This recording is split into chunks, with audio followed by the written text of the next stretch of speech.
The cold came early that year to Harlan County, the way it sometimes did when September forgot to finish before October arrived. It moved down from the ridgeline in the mornings and stayed low along the creek beds, wrapping the bottoms of the trees in gray mist that didn't burn off until well past noon. Nora Voss had lived her whole life inside that cold.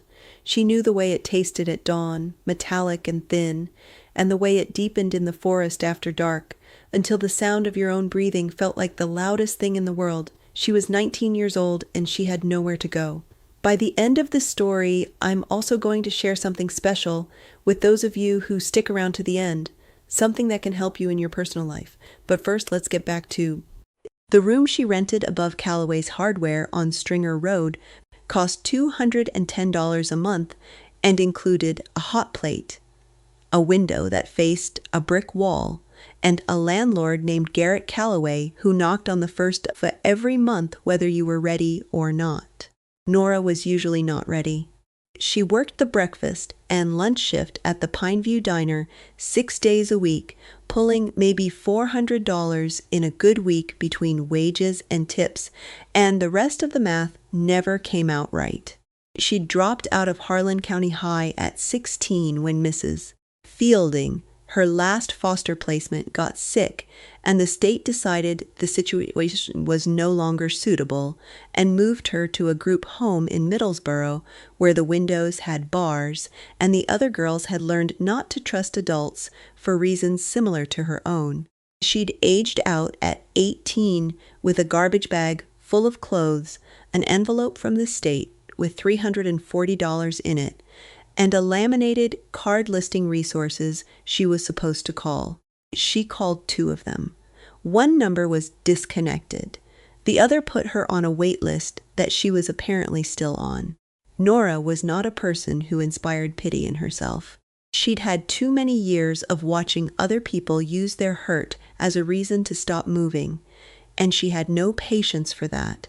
She moved, worked the diner shifts, and she paid Garrett Callaway his rent, and she bought food from the discount rack at the IGA, and she saved what she could in a coffee can she kept wedged between the hot plate and the wall.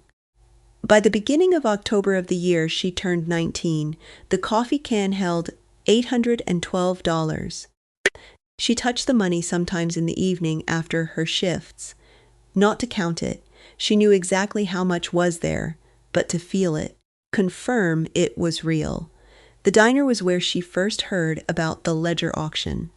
Dale Suggs brought it up at table 4 on a Thursday morning, talking to his brother-in-law Frank Hensley, the way those two talked, loud and certain, like every piece of information they'd gathered was a discovery of enormous significance.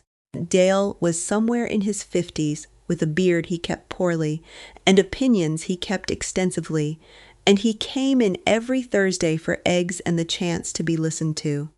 Nora refilled his coffee and didn't mean to pay attention, but his words found her anyway. Counties, been sitting on that land for 11 years, he was saying. Tax delinquent parcel up in the Sutter Creek watershed. Whoever owned it stopped paying in 2013 and nobody's ever come forward. Now they're auctioning it off. Minimum bid is $400 for 52 acres. Frank shook his head. 52 acres of what, Dale? Rock and trees. There's a structure on it, some kind of old cabin. Nobody's been up there in years as far as anyone can tell. The county surveyor flagged it when they did the assessment. Said the place looked sealed up tight. Sealed up. Nora set the coffee pot back on the burner and pretended to be occupied with something near the counter. Sealed up how? Frank sounded skeptical. Dale shrugged with theatrical mystery. That's the question. Said the doors and windows were boarded from the inside. Somebody went to some trouble to close it down. Frank laughed. Dale, that's a bear cabin at best, and a meth lab at worst, and I don't know why you're acting like it's the lost ark of the Covenant. They moved on to talking about the football season. Nora moved on to other tables, but the thing Dale had said about the doors boarded from the inside stayed with her through the rest of the shift. through the walk home along Stringer Road with the wind coming sideways off the ridge. Through the evening, she spent eating peanut butter on crackers and reading a water-damaged copy of a novel she'd found at the church rummage sale. Boarded from the inside meant someone had chosen to close the place deliberately. Not abandoned, not collapsed, not condemned, sealed. The way you sealed something you intended to come back to, or the way you sealed something you needed to protect. She looked up the Ledger County tax auction online at the library the next morning before her shift. Parcel was listed as Lot 7, Sutter Creek Watershed District 52. 3 acres, assessed value $11,000, tax lien total $843, minimum bid $400. The auction was scheduled for the following Saturday at the county courthouse. Cash or certified check only. Winning bidder received clear deed on signing. She looked at it for a long time. The coffee can held $812. She thought about the sensible thing. The sensible thing was to keep saving the money, keep paying rent, keep working the diner shifts, keep her head below the waterline until something changed. She was good at the sensible thing. She'd been doing it for most of her life. She thought about what Frank Hensley had said. 52 acres of what? Rock and trees. She thought about Dale Suggs's voice when he said the words sealed up tight. That note of involuntary wonder that a man like Dale couldn't quite conceal even when he was trying to sound like he didn't care. She thought about the fact that she was 19 years old and had nowhere to go, and $812, and no one in the world who was going to hand her anything. As she went back to the parcel listing and looked at the satellite image.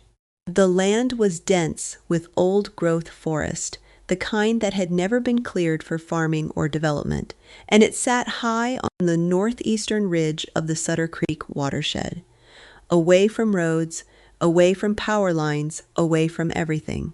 Center of the canopy, half obscured by the tree cover, there was a break in the green. Structure, small and dark from above, invisible to anyone who didn't look for it. She went to the auction on Saturday with $600 in an envelope.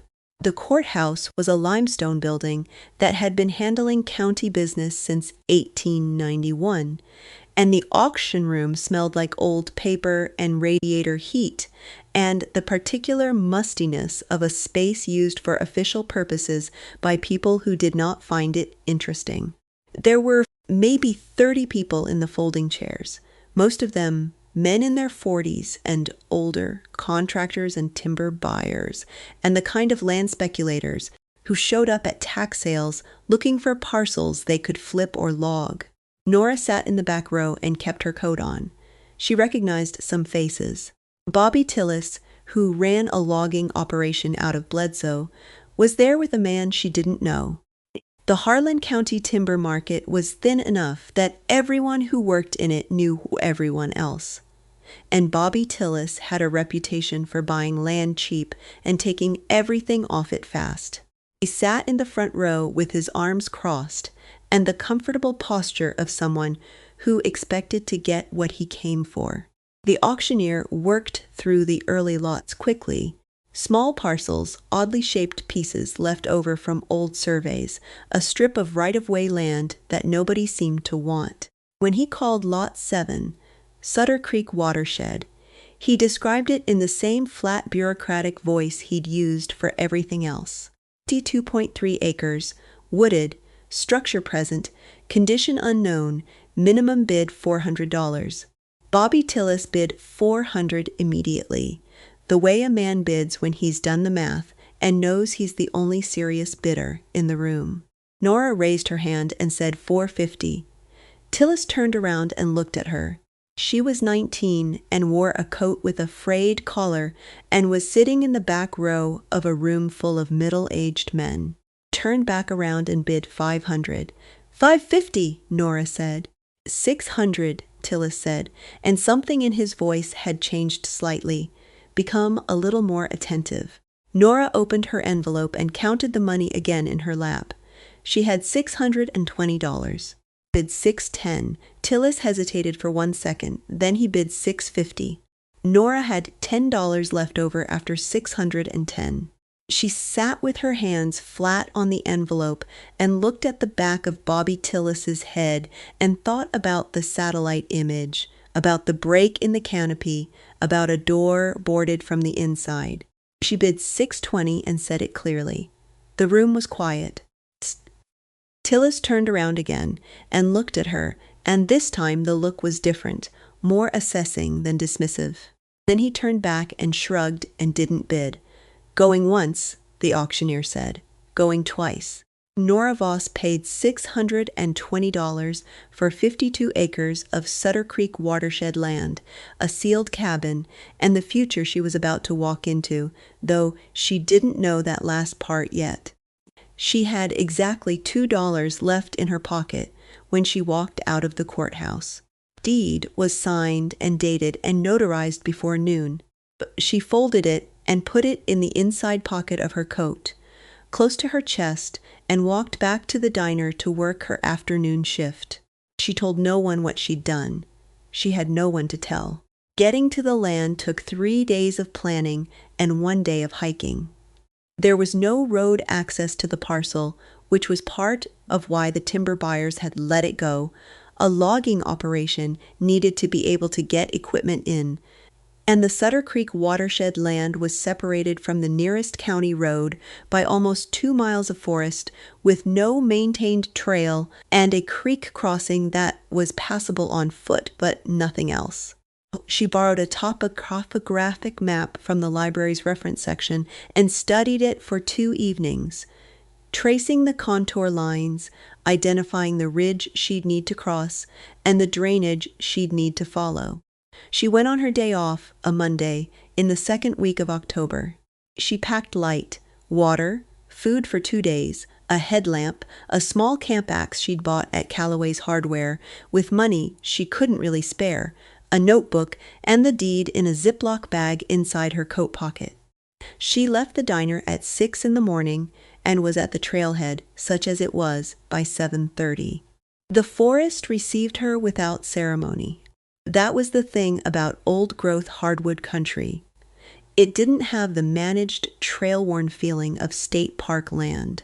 Trees were enormous and indifferent, the understory thick with decades of fallen leaves that compressed underfoot into a surface that was soft and uneven and made every step a small calculation. She followed the creek northeast for the first mile, using the sound of water as her bearing, then climbed the ridge according to the topo lines she'd memorized, picking her way through laurel thicket that grabbed at her sleeves and ankles. She didn't find the cabin that first day. She found the land, explored it, noted the mature timber, and the spring she found on the north slope, and the presence of what looked like an old cleared area that had been growing back for at least 20 years. She camped beside the creek and ate the food she'd brought, and lay in the dark listening to the forest settle into its night sounds, the owls and the wind, and the occasional distant crack of a branch dropping. She found the cabin on the 2nd morning. She'd gone further up the ridge than she'd gone the day before, working her way east along the upper watershed, and she came over a small rise and stopped. Structure was about 100 yards off, set back against the hillside on a natural shelf of land that gave it a kind of shelter from the northwest wind. Was a log cabin, substantial, built with timber that had been cut and fitted with obvious care, and it was exactly as Dale Suggs had described. Sealed. Every window had been boarded over from the inside with thick planks, visible through the glass, where the glass remained intact, nailed into the frames with a regularity that suggested someone had worked methodically through the whole structure. The door was the same, braced with a crossbar and 2 additional planks, the work of a person who wanted the closure to hold. Nora stood at the edge of the clearing and looked at it for a long time. The cabin was old, Not derelict old, not falling down old, but old in the way of structures built to last by people who understood that they would need to last.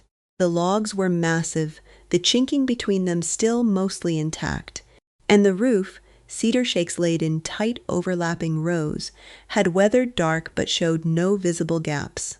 Whoever had built this had built it right, had used the slope and the hillside rock outcropping to create a sheltered microenvironment where the cabin sat protected from the worst of the weather.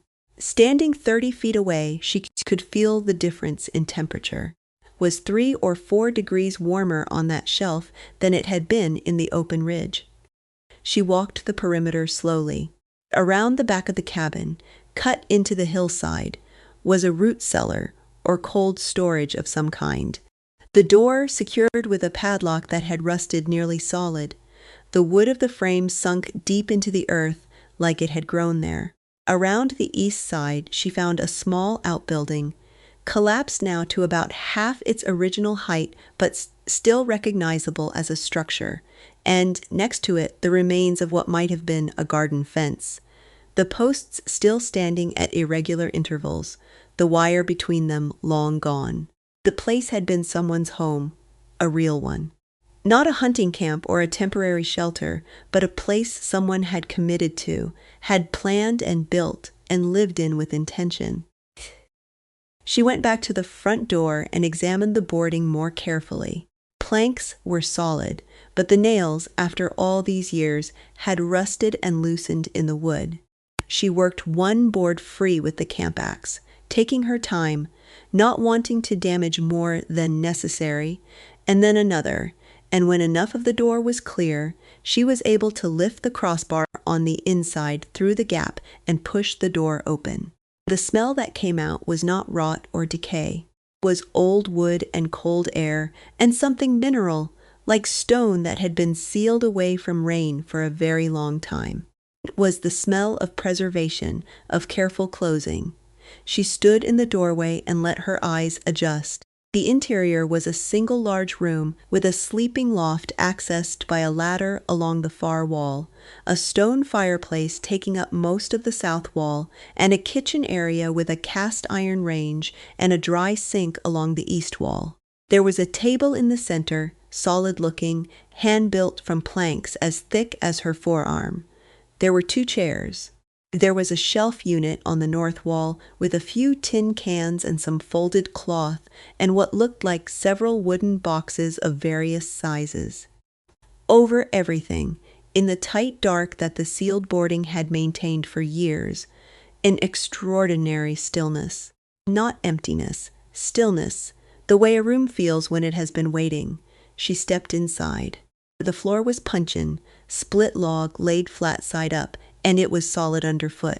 She moved to the fireplace and looked at the hearth and found no evidence of water intrusion, no staining on the stone. Chimney had held. Along the base of the fireplace, she found a neat stack of split firewood, dry and dense, cut from what looked like seasoned oak, the kind of wood that would still burn without trouble. Someone had left firewood. Someone had planned for a return that never came, or had prepared for someone else's arrival. She opened the wooden boxes on the shelf one at a time. First held candles, tallow candles, hard and pale and slightly tacky, a dozen of them wrapped in cloth. The second held a tin of matches that she shook and heard the rattle of. Third held a small folded document, a letter or record of some kind, and under it a thin stack of papers tied with a strip of leather that had dried stiff as wire. She lit a candle first. The flame rose steady and yellow and threw the room into relief, all the shadows going deep and the surfaces coming alive with texture. Then she sat at the table and unfolded the document. It was handwritten in ink that had gone dark brown with age, on paper that had the brittleness of very old things, but held together under her careful fingers. Date at the top was March 14, 1931. The handwriting was deliberate. The letters formed with the careful uniformity of someone who had been taught penmanship at a time when penmanship was taken seriously. She read it twice before she understood what she was reading. The writer was a woman. Her name was Clara Voss. Nora sat very still with the candle burning and the document in her hands and read the name again. Voss, the same name she'd carried her whole life, the name on the death certificate for a father she'd never known, and a mother who died when Nora was 3 years old and left her in the care of a county that did what it could with what it had. Voss was not a common name in Harlan County. It was not a common name anywhere. She'd looked it up once at the library on a quiet afternoon, and the name had Germanic origins and was associated primarily with families who'd come through Pennsylvania and Ohio in the early 19th century. She read the rest of the document. Clara Voss wrote in plain, economical language without self-pity or dramatic gesture. She had been living on this land, she wrote, for the past 7 years. She had come to it after her husband died, and there was nothing left of the life they'd built in Knoxville. After the bank took the house, and the savings were gone in the way savings went for a great many people in those years. She had walked here. She had built the cabin with the help of 2 neighbors who were later gone themselves, moved on, or passed away. She had farmed the cleared area and kept goats and worked the land, and been, as best she could tell, happy, or something close enough to happiness that the distinction didn't keep her up at night. She wrote that she was leaving the cabin for a time. She did not specify how long.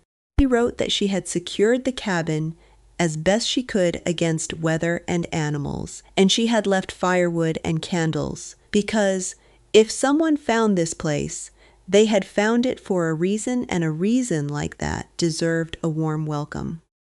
She wrote that there was more to know about this place than the eye showed on arrival, and that she had written down what she knew in the papers tied with leather on the shelf, and that whoever found them was welcome to that knowledge as a gift, because knowledge left unshared was the same as burned. At the bottom she wrote, "This land was purchased in 1924 in the name of Clara Voss, and it is properly deeded and recorded at the Ledger County Courthouse. Belongs to any Voss who finds it. Kin are kin."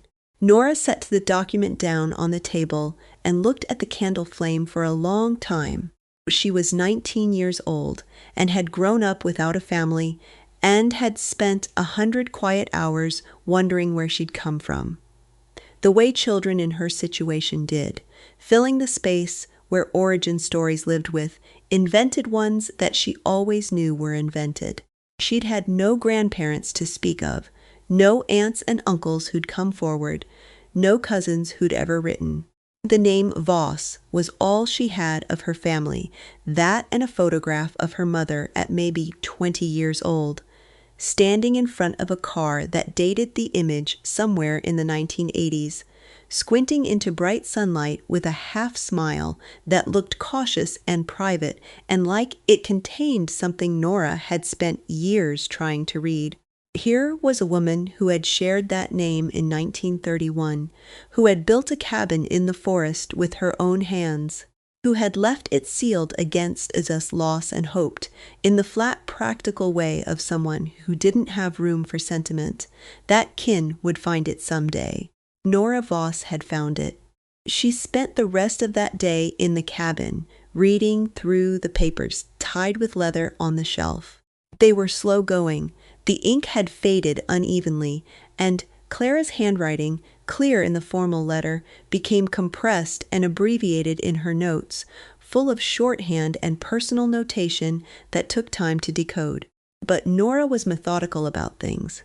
She worked through them carefully, making her own notes in her notebook, building a picture. Clara Voss had been born in 1889 in Harlan County, the daughter of a man named Ernst Voss, who'd come from Ohio in 1871, and purchased land in the Sutter Creek watershed with money earned in the coal industry, which was the money that was available in eastern Kentucky in those years. Ernst Voss had purchased 52 acres, the same 52 acres that now had Nora's name on the deed, and he'd built a home there and raised a family, and when he died in 1921, he left the land to Clara, his eldest daughter, because the other children had married and moved, and Clara was the one who'd stayed. Clara had lived in Knoxville for several years after her own marriage, had come back to the family land when the marriage ended in death and the Depression erased everything that came after. She'd rebuilt her life in the cabin with the particular stubbornness of someone who had no other options and had decided that no other options was actually a kind of freedom. She'd written down everything she knew about the land. The spring on the north slope, which she'd tested and found clean. The natural salt lick on the ridge that brought deer in the fall. The soil quality in the cleared area, the timber. The wildlife patterns through different seasons. All of it practical, useful, the knowledge of a person who had worked a piece of land for years and wanted that knowledge to survive her. And then, near the end of the second sheaf of papers, Clara had written something different. Less practical, more careful in its phrasing, as though she'd thought about how to say it for a while before she wrote it down. Nora read it in the candlelight and then read it again. Clara Voss had written, "When I came back to this land in 1924, I found my father's root cellar undisturbed from the time of his death. He was a cautious man who had seen his own father lose everything in the panic of 1873, and he did not trust banks for what he considered the real portion of his savings. What I found in the root cellar I have not moved, as I see no reason to move it and considerable risk in drawing attention to its existence. It is behind the south wall of the cellar, behind the false facing my father built, which is fieldstone like the rest, but set dry without mortar, and can be removed by hand. I do not know exactly what is there, as I have not counted it in full, but I know the shape of it. My father was a methodical man. Whatever is there, it is more than I will need in the years left to me, and it should go to Voss kin in the fullness of time. I leave this note as a map of sorts. The land will hold until they come." Nora closed the notebook and sat with her hands flat on the table in the candlelight and breathed. The root cellar, behind the south wall, behind the false facing. She sat there for a while longer, not moving toward the root cellar, not allowing herself to move yet, because she understood instinctively that this moment was one of those hinge points that changed everything that came after it, and she wanted to stay on this side of it for a few more minutes. She was still on the side where she had $620 and a diner job and a room above a hardware store and a name that connected her to nothing and no one. She sat with that a moment longer. Then she picked up the candle and went outside to the root cellar. Padlock on the root cellar door had rusted near solid, and it took her 20 minutes with the camp axe to work it free, prying the hasp away from the wood frame rather than trying to break the lock itself. Door swung inward on leather hinges that had dried hard as iron but held, and the smell that came up from below was the deep cold smell of earth that had been closed away from the seasons for a very long time. She went down the stone steps with the candle held ahead of her. The root cellar was maybe 12 feet square, with shelves cut into the earthen walls and a stone floor that had been laid with care. There were a few old crocks on the shelves, sealed with wax, that had cracked and dried, and some wooden bins that had collapsed inward over the years and spilled whatever they'd once held into dust on the floor. The south wall was fieldstone, the same gray-brown limestone that came out of the hillsides all through this part of the county, set in the dry-laid pattern that old builders used when they were working without mortar. It looked exactly like the other 3 walls. She held the candle close to the south wall and looked at it. Then she pressed her hand against a section near the floor and pushed and felt it shift. Clara had been right. Facing moved. The stones were laid in a shallow course, only 3 stones deep, balanced against each other and against the earth behind them, not mortared, not fixed, just resting in place with the weight of 30 years of undisturbed stillness. She began moving them, setting each one carefully on the floor beside her, working from the bottom up, and behind the facing she found packed earth, and then, behind the packed earth, a void. She reached in. The first thing her hand found was metal. She pulled it out, a small rectangular bar, about the length of her hand and twice the width of her thumb, dull and heavy and the color of old brass. It was too heavy for brass. She turned it in the candlelight and looked at the stamped markings on its surface and felt the weight of it again in both hands, the solid, undeniable weight of something that was exactly what it appeared to be. Gold. She set it on the floor beside her and reached back into the void and found another.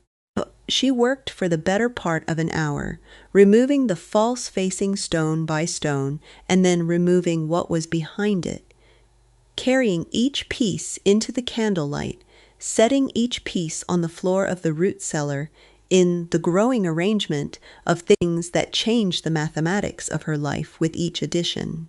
There were gold bars, small and medium, the kind that had been privately cast in the years before and after 1933, when the federal government changed the rules about gold ownership, and private men with private savings had made private decisions about where to put their wealth. There were canvas bags that crumbled at her touch, but spilled their contents intact. Gold coins, American eagles and double eagles, and Liberty head pieces that caught the candlelight and threw it back. There were also other things. Paper documents folded in oilcloth that had preserved them against moisture. The original land deed for 52 acres of Sutter Creek watershed dated 1871. And signed by Ernst Voss, a record of the same deed recorded at the Ledger County Courthouse the same year, and several other papers that she set aside to read more carefully later.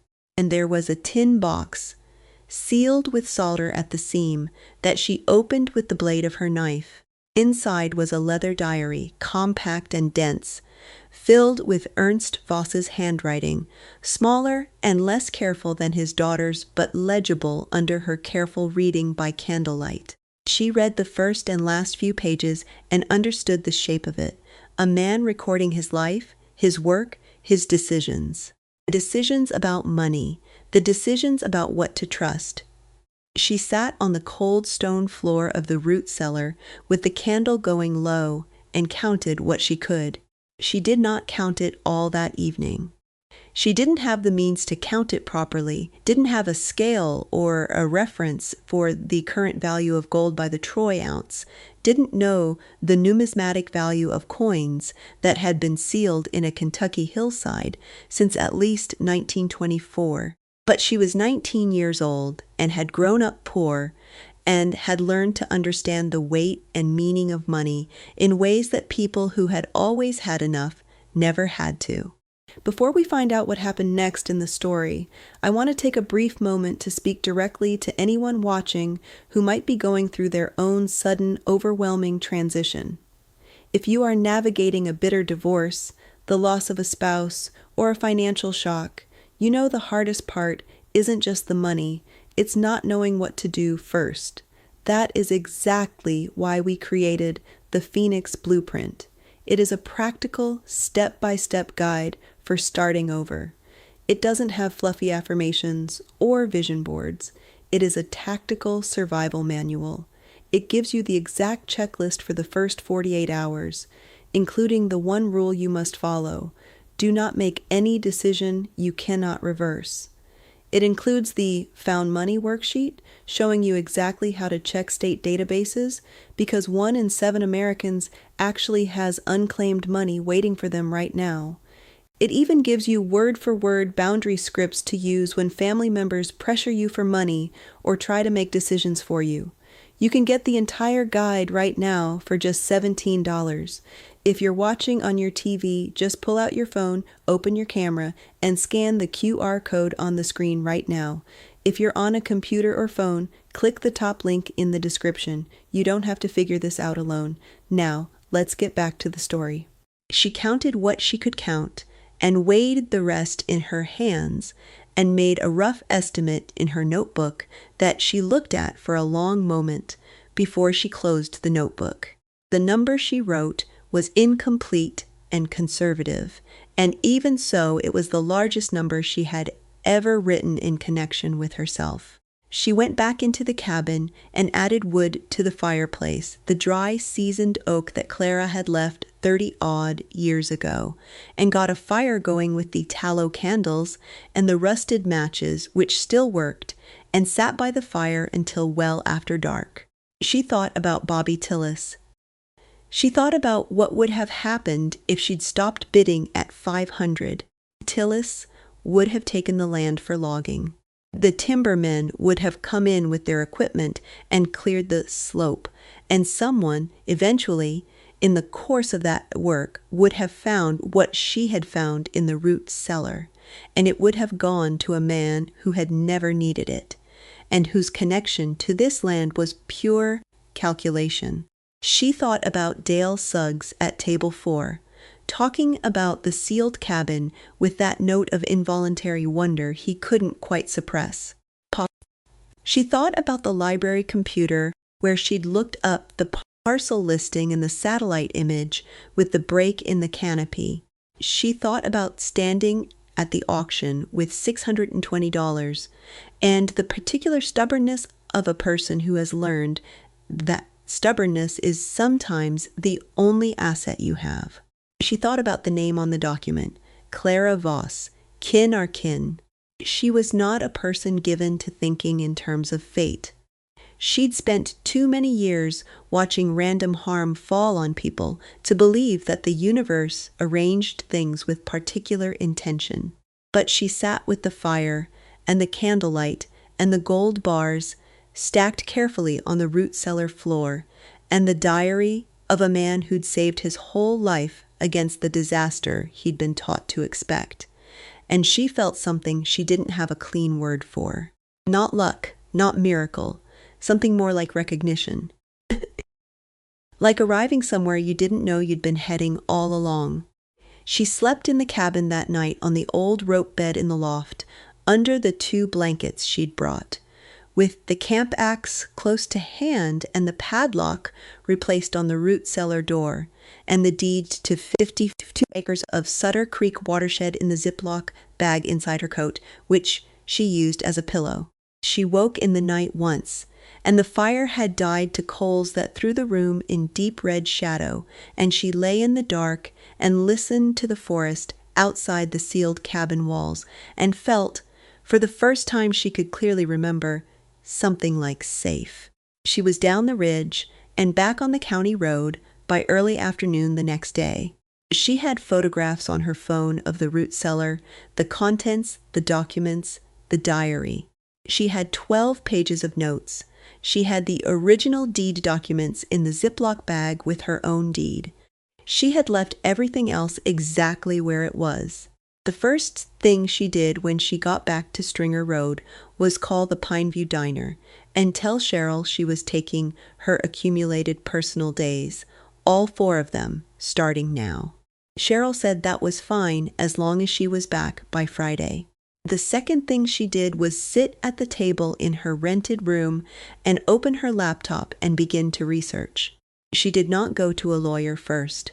She went to knowledge first, the way she'd always gone to knowledge first, because knowledge was the one thing that couldn't be taken from you after you had it. She read about gold bullion market prices. She read about the Numismatic Guarantee Corporation and the Professional Coin Grading Service, and what coin grading meant for the value of pre-99933 American gold coinage. She read about estate law in Kentucky and what it meant to inherit property from a person who had no recorded living descendants. She read about adverse possession and tax liens and what a clear deed meant in terms of ownership claims. She read for 12 hours with breaks only for food and the bathroom. By the time she closed the laptop the next morning, her eyes ached and her back hurt from sitting in the single chair her room contained, and she had a much clearer picture of where she stood. The land was hers. Deed was recorded and current, the title was clean, the tax lien had been discharged by her winning bid.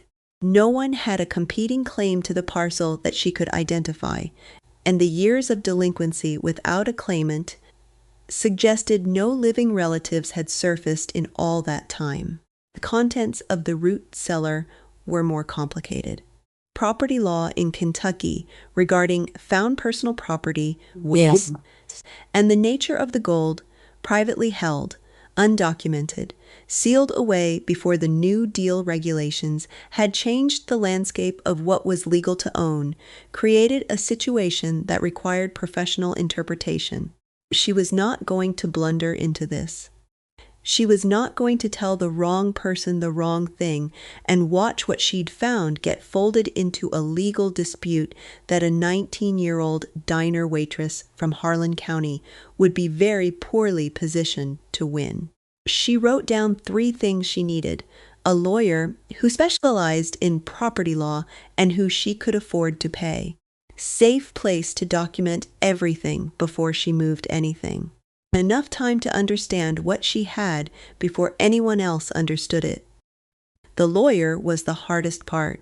She spent 2 days calling offices in Harlan and Harlan County and in Pineville and finally in Lexington, working through a list she'd compiled from the Kentucky Bar Association directory, asking the same questions about fee structures and payment plans until she found someone who would see her for a free initial consultation. His name was William Drost, and he practiced in Harlan out of a 2-room office above a dry cleaner on Main Street. And he looked, when she arrived, exactly like a man who handled wills and property disputes in a small Kentucky county. He was in his mid-60s, lean and careful-looking, with the kind of measured speech that came from a career spent choosing words that would hold up under examination. He listened to her without interrupting. She did not tell him the full contents of the root cellar at the first meeting. She told him she had purchased a tax lien parcel, that she had found it contained personal property of potentially significant value belonging to her family's line, that she had the original deed documents and her current deed, and that she needed to understand her legal position before she took any further steps. He listened. He asked questions that were precise and practical and not unfriendly. He looked at the copies she'd brought of both deeds, the original 1871 recording and her own. He said, "The land is yours. That part is straightforward. As for the personal property question, that depends significantly on what you mean by significant value and on the specific nature of the items found." She said she understood that and would be in touch when she'd completed her own documentation. He said he respected that approach and handed her his card. She went home and sat at the table in the rented room and looked at the coffee can she used to keep her savings in. It was on the floor now, empty, the $620 in the Ziploc bag with the deeds. She picked up the can and turned it in her hands. She put it back on the shelf and started making a list. There were people in her life at the diner who she'd worked aside for 2 years and who had never asked her anything she'd found difficult to answer. There was Cheryl, who managed the Pineview and who treated Nora with the practical warmth of a woman who'd been managing things for a long time and knew which battles were worth fighting. There was Marcus, who worked the grill and who had once, without being asked, loaned her $40 when she was short on rent and refused repayment until she'd insisted 3 times. There was old June Holder, who came in every Tuesday and Thursday and had at some point decided Nora was the only member of the Pineview staff worth talking to, and had told her more of her life's story than she'd probably told anyone in years. These were the people in Nora's life. They were not family in any documentary sense. They were what she'd been able to build out of the materials available to her. And she'd been careful with them. Careful not to need too much. Careful not to make claims that would complicate things. She thought about Clara Voss writing at a table in a sealed cabin in March of 1931, leaving firewood and candles for whoever came next, trusting that kin would find the land in the fullness of time. She thought about what it meant to be kin, whether kin was blood or whether kin was something you chose, something you built out of years of showing up in the same place for the same reasons, until the shape of that accumulated showing up became something that held. She went to work on Friday as she'd told Cheryl she would. She worked the breakfast and lunch shift and refilled Dale Suggs's coffee when he came in with Frank Hensley, and she listened to them talk about nothing in particular. And she carried plates and cleared tables and ran the register, and at the end of her shift, she sat in the break room and ate a bowl of soup and looked at her phone. She had a message from William Dross's office confirming their next appointment. She had a message from the county assessor's office about a property tax notice for Lot 7, Sutter Creek watershed, which had been automatically generated by the auction system and which she was now responsible for. She had no other messages. She never had many other messages. She thought about what it would take to have the gold properly appraised. She had identified 3 certified appraisers in the state of Kentucky who could assess pre-1933 numismatic gold and gold bullion through a discreet engagement, which was a phrase she had encountered in her research, and which meant, as best she could interpret, that they would not immediately call everyone they knew to tell them about it. The logistics of transporting the contents of the root cellar to an appraiser, or getting an appraiser to the root cellar, without drawing the kind of attention that could complicate everything, required careful planning. Spent the next week planning it. She thought about it at the diner during the slow parts of her shift, and she thought about it in the evening in the rented room, and she went back to the Sutter Creek land on her next day off and spent another night in the cabin and sorted through more of the documents in the root cellar by candlelight, in building a more complete inventory in her notebook. Diary of Ernst Voss was the most illuminating thing she found. She read it in full over 2 visits, working through the cramped handwriting with the patience she'd developed in school for dense texts when she'd had good teachers, and then with the same patience applied to difficult ones. Ernst Voss had been a methodical man, as his daughter said, and the diary was a record of methodical living. The work of the land, the weather, the health of animals, the state of the creek in different seasons, threaded through all of it. The economic anxieties of a man who had come from a family that had lost everything in 1873 and who had spent his whole working life building a private reserve against the next catastrophe. He wrote about gold the way other men wrote about religion, with something between faith and fear. He wrote that paper money was a promise and promises failed, but gold was a thing itself and things persisted. He wrote about his accumulation over decades, the careful purchases, the bars from private assayers in Cincinnati and Pittsburgh, the coins withdrawn from circulation during years when circulation felt dangerous. He wrote without precise totals. The numbers were in his head, and he did not commit them to paper.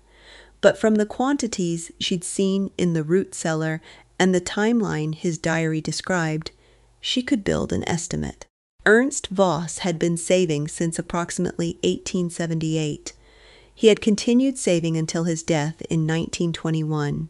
43 years of careful accumulation by a man who had worked the coal industry and the land, and who had trusted neither bank nor government with what he considered the real portion of his wealth. When Nora cross-referenced the weights she'd estimated against the current gold price she'd looked up on the library computer, the number in her notebook was enormous. She looked at it for a long time. Then she crossed it out and wrote a more conservative version, using only the pieces she was most confident about, removing anything she'd had to estimate loosely. That number was still enormous. She sat in the root cellar in the cold, with the candle burning down and the inventory in her notebook, and thought about the logical next step. The logical next step was to get the professional appraisal. The logical next step was to understand exactly what she had before she told anyone, including William Drost, the full picture. The logical next step was to move carefully, because she was 19 and had no money and no connections, and moving carelessly could turn this into a legal dispute that would consume everything she'd found before she could use any of it. She was good at the logical next step. She'd had a lot of practice. What she had not had practice at was the thing she felt when she sat in that cold root cellar with the door above her closed and the candlelight moving over the gold her great-great-grandfather had saved against a disaster that hadn't come in his lifetime but had come in hers, in the form of simple absence, no family, no origin, no name that meant anything to anyone. She had not had practice at feeling located. Feeling like the word kin meant something personal and specific rather than abstract. She climbed out of the root cellar and stood in the clearing in front of the cabin and looked up at the tree canopy overhead, the leaves going gold and rust and deep red in the October light, and she thought about what Clara Voss had written. This land was purchased in 1924 in the name of Clara Voss, and it is properly deeded and recorded. It belongs to any Voss who finds it. She had found it. She had paid $620, and she had found it. She needed to tell someone. Not the full story, not yet, not until she had the appraisal and the legal framework and enough solid ground under her to stand on. But she needed to tell someone a version of it, because she had been alone with this for 2 weeks, and the weight of being alone with it had become something she could feel in her chest, a pressure that wanted releasing. She thought about Marcus, who had loaned her $40 without being asked. She thought about June Holder, who came in on Tuesdays and Thursdays, and had once told Nora, out of nowhere, in the middle of a conversation about something else entirely, that the most important thing she'd learned in 78 years was that you had to let people help you, or you'd die alone with everything you'd refuse to share. She drove back to Stringer Road in the last of the afternoon light and parked behind Callaway's Hardware and sat in the car for a while. Then she went upstairs to her room and opened her notebook to a clean page and wrote down what she needed to do, in order, starting with the appraiser. She was still working on the list when someone knocked on her door. It was Garrett Callaway, her landlord, and he was not there for rent, which wasn't due for another 12 days, and he looked slightly uncomfortable, which was not his usual bearing. He was a large, practical man who viewed human emotion as a logistical complication, and his discomfort showed as a kind of physical excess, his hands not knowing where to settle, his weight shifting between his feet. He said, "I got a call today from Bobby Tillis." She said, "About what?" He said Tillis had asked him who the young woman was who'd outbid him at the Ledger County auction. Said Tillis wanted to know if she was local, if she had financial backing, if she knew what she'd bought. Nora looked at him carefully. "And what did you tell him?" Garrett shrugged. "Told him you were a local girl, worked the diner, lived here. Told him I didn't know your business, and it wasn't mine to know. He said he might want to make you an offer on the parcel."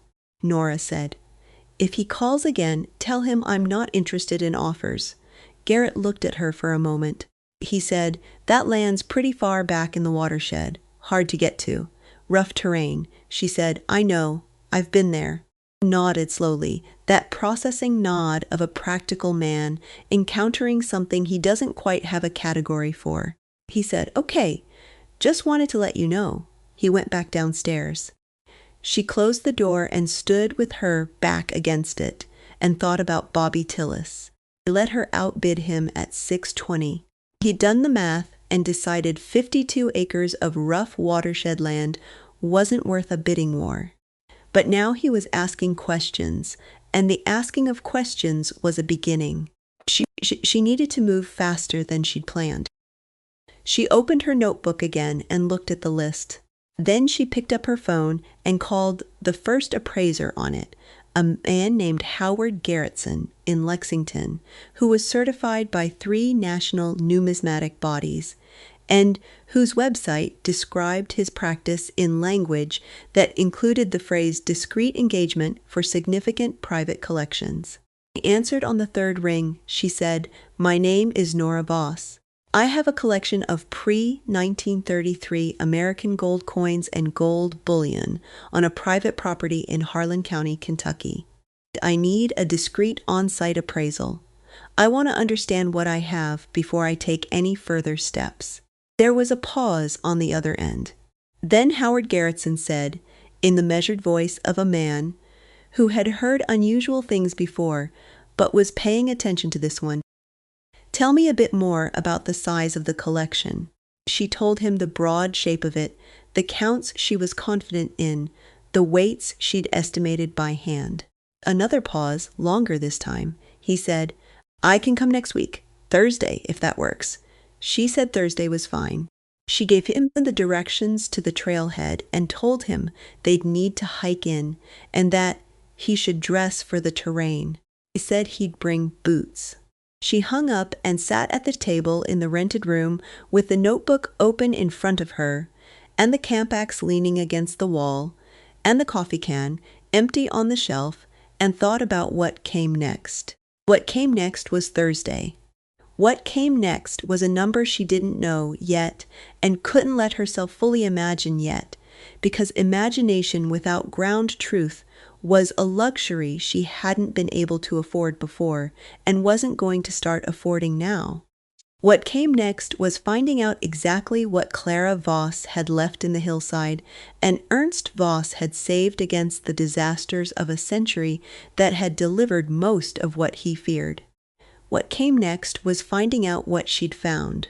Tonight, in the small rented room above Callaway's Hardware, with the October wind coming off the ridge and the coal furnace in the basement doing its best against the cold, she let herself feel, for just a moment, the thing she'd felt in the root cellar.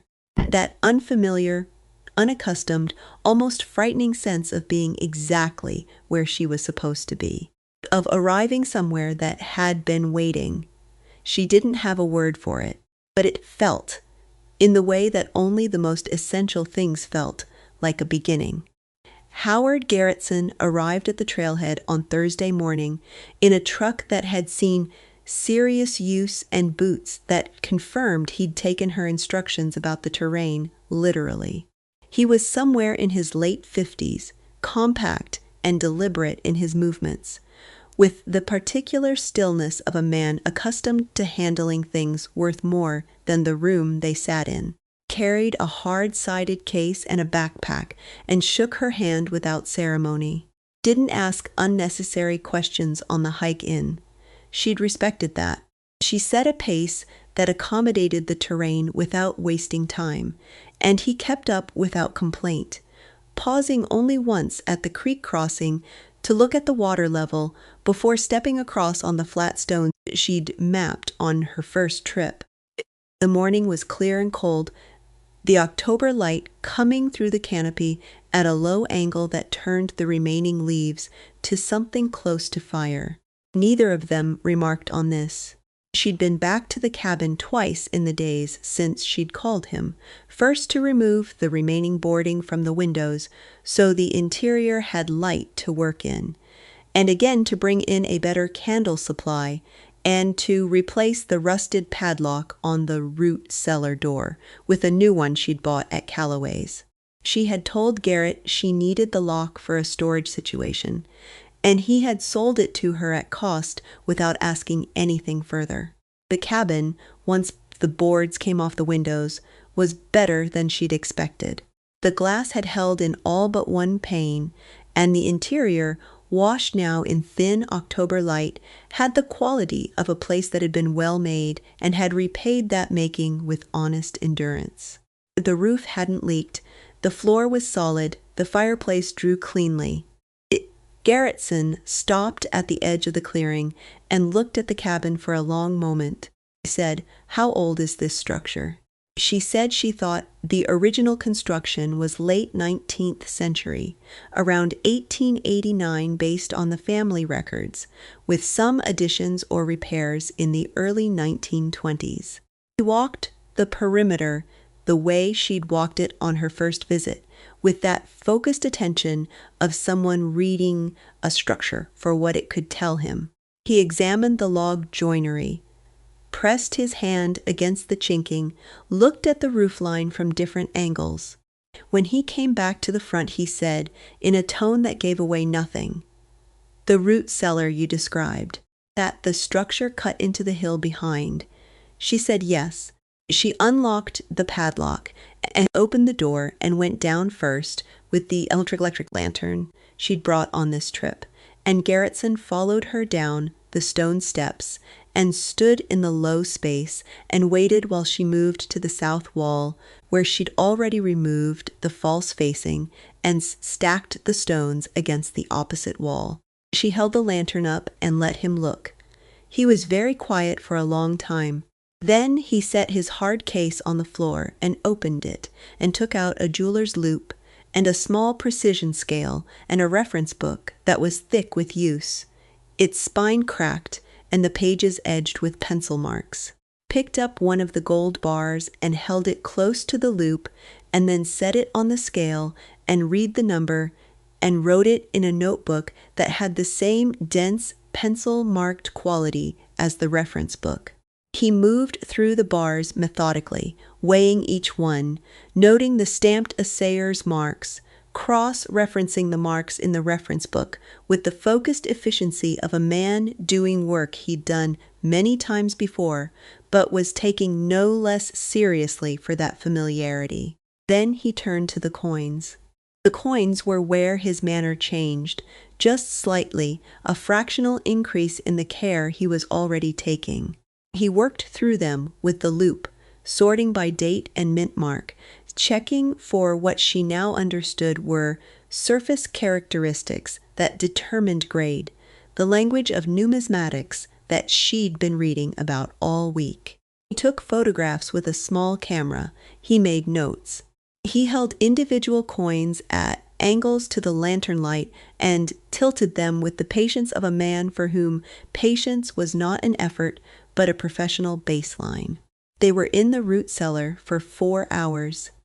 When he finally straightened from the last grouping of coins and rolled his shoulders and looked at her, she could see that whatever had expected when she described the collection on the phone, what he'd found was more than that.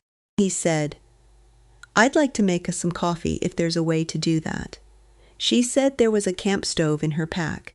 They went up into the cabin and she made coffee on the camp stove, and they sat at Clara Voss's table in the October light, coming through the unboarded windows, and Garretson opened his notebook to the summary page he'd made.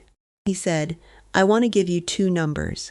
The first is a floor, meaning a conservative assessment passed on melt value only for the bullion and the lowest reasonable grade assignment for the coins, representing the minimum you should expect if you moved everything through the least favorable possible channels. The second number is a more accurate estimate based on the actual condition of what I've seen, the numismatic significance of certain pieces in that collection, and the current market. Neither number is a guarantee. For the final and precise figure, you need a full formal appraisal with proper documentation, but this is where I believe you stand based on what I've examined today. She said, "All right." He said the floor number first. She had been careful, since the first night in the root cellar, not to let herself imagine a specific number. She'd done rough math in the notebook and then crossed it out because rough math invited hope, and hope invited the kind of forward lean that made a person reckless. She'd held herself back from the number deliberately. The way you hold yourself back from a step you're not sure will bear weight. The floor number he gave her was $91 million. She sat with the coffee cup in both hands and did not say anything. He said, "I want to be clear about what that means. That's the floor. Melt value plus coin book minimums. Actual number, based on what I saw today, is going to be higher. Some of those coin groupings are exceptional.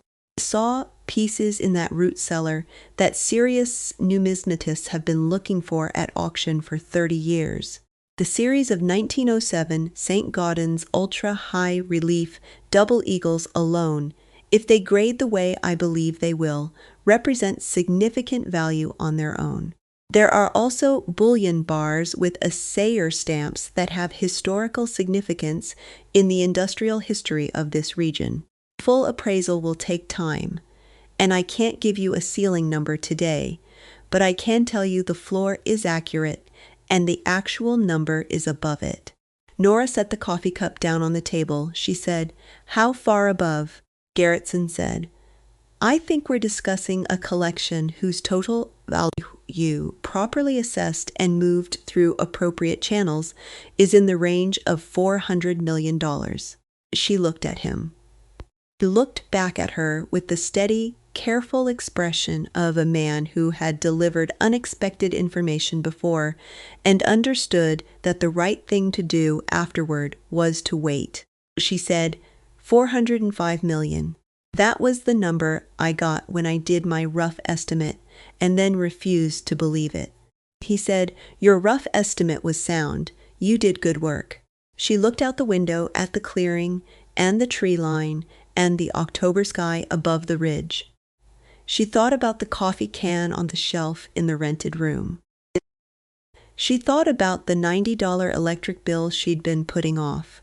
She thought about Emma's sleeping on an air mattress. Not her Emma, there was no Emma in her life, but she'd read Inspiration's Story 1 in the way of all the stories she'd absorbed over her years of solitary reading, and the image had stayed with her of a child on an air mattress in a borrowed room. She thought of all the children in all the borrowed rooms who came from nowhere particular and had been given nothing particular and were trying to build a life out of nothing particular. And she felt something move in her chest that was not quite any emotion she had a name for. She said, "What do I need to do next?" Garretson told her. He told her methodically and in order, which she appreciated, because methodical and in order was her native language. With this, she needed to work with a lawyer, which she had already done. She needed to establish provenance for the collection, meaning documentation, connecting the gold to the land and the land to the original ownership chain, which the documents in the root cellar would largely provide. She needed to have the collection formally inventoried and transported to secure storage, which required both legal and physical logistics. She needed to understand the tax implications, which were significant but manageable if handled properly. She needed to do all of this without drawing attention, before the legal framework was in place. "That last part," she said, "is where I need your advice most." He said, "The biggest risk at this stage is disclosure before you're protected. Once the collection moves into formal channels, it becomes a matter of record, and record is public. Before that point, The number of people who know what you have should be as small as possible. She thought about Bobby Tillis. She thought about the phone call to Garrett Calloway.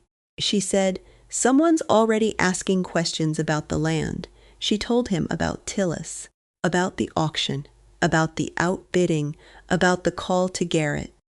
Garretson listened without interrupting. When she finished, he said, "Timber buyer who wanted the land for logging. He won't know what he missed. His interest was in what's above ground, not what's below it.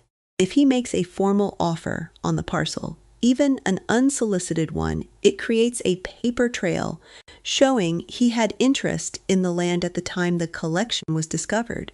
And that kind of trail can be used to complicate things later by people looking to complicate things." She said, "You think he'd try to make a claim?" He said, "I think money in the range we're discussing attracts claims the way standing water attracts mosquitoes. Some of those claims will be frivolous and some won't. And the difference between managing them cleanly and having them drag on for years comes down to how well you've prepared your legal position before the first one arrives. Your lawyer needs to know the full picture." She said, "I know." She said it the way she said most things, flat and certain, and he looked at her for a moment with something that might have been reassessment and said, "How long have you been thinking about this on your own?"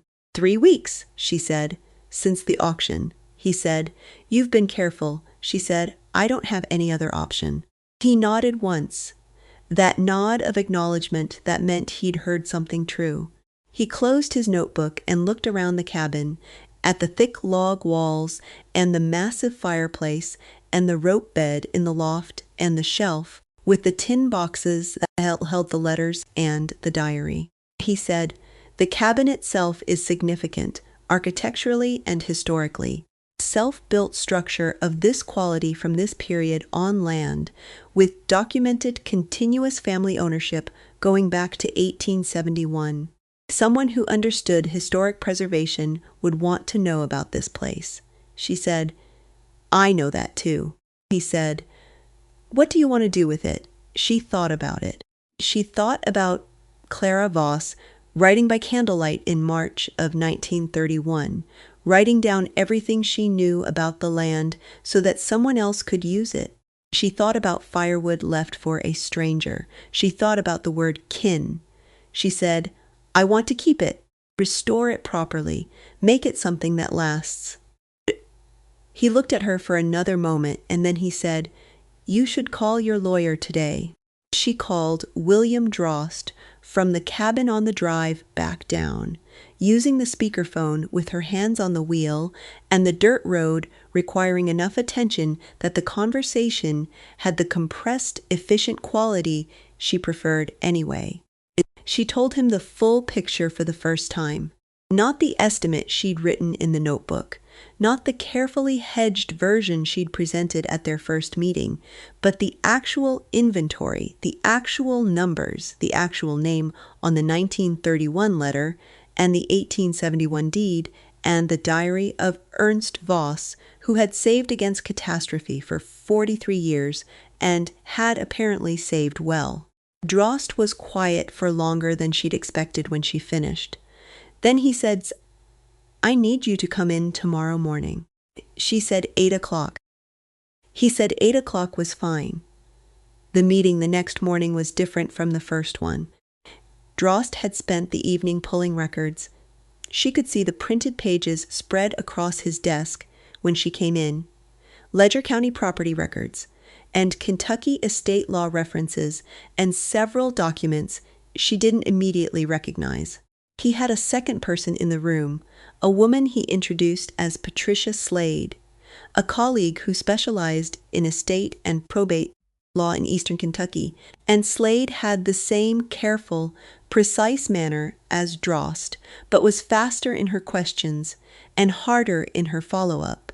The kind of lawyer who had learned to be more aggressive than the situation required, because the situation always required more than it appeared to.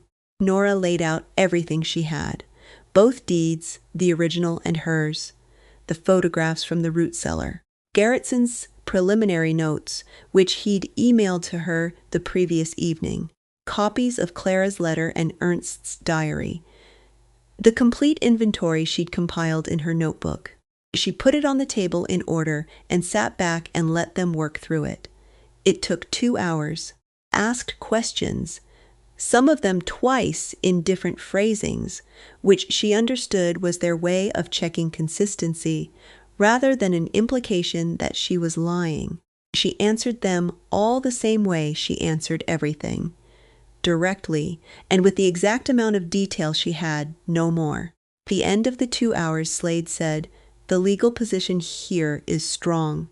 Ownership chain is documented and continuous from 1871 to the current date with only one gap, the period of tax delinquency from 2013 to the present, which was resolved by the auction purchase.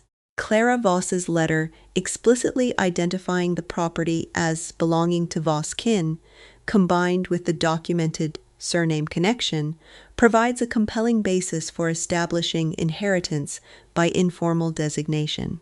There will be challenges to that framing, specifically from anyone who argues that informal designation is insufficient without a formal will or documented blood relationship, but the challenges are manageable." Nora said, "What's the most likely form of challenge?"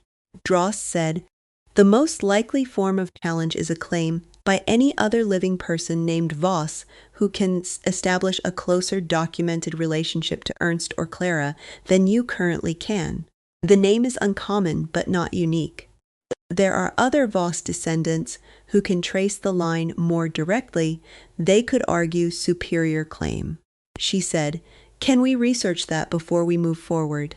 Slade said they could, and that she recommended doing so immediately and comprehensively before any formal disclosure of the collection's existence, precisely because a documented search that turned up no closer claimants would become a legal record of due diligence. Nora said, "Do it." She said it the way she said everything, without drama, and Slade wrote it down. The other significant issue Dross raised was the question of the collection itself. Under Kentucky law, property found on private land generally belonged to the landowner, but the specific legal status of privately held pre-1933 gold was complicated by federal regulations that had changed multiple times between 1933 and 1974, when private gold ownership was re-legalized. The collection had been sealed before the 1933 regulations. The question of whether those regulations had ever technically applied to it, and if so, whether their subsequent repeal affected the current ownership status, was not one that had a clean precedent in Kentucky case law. Nora said, "What does that mean practically?"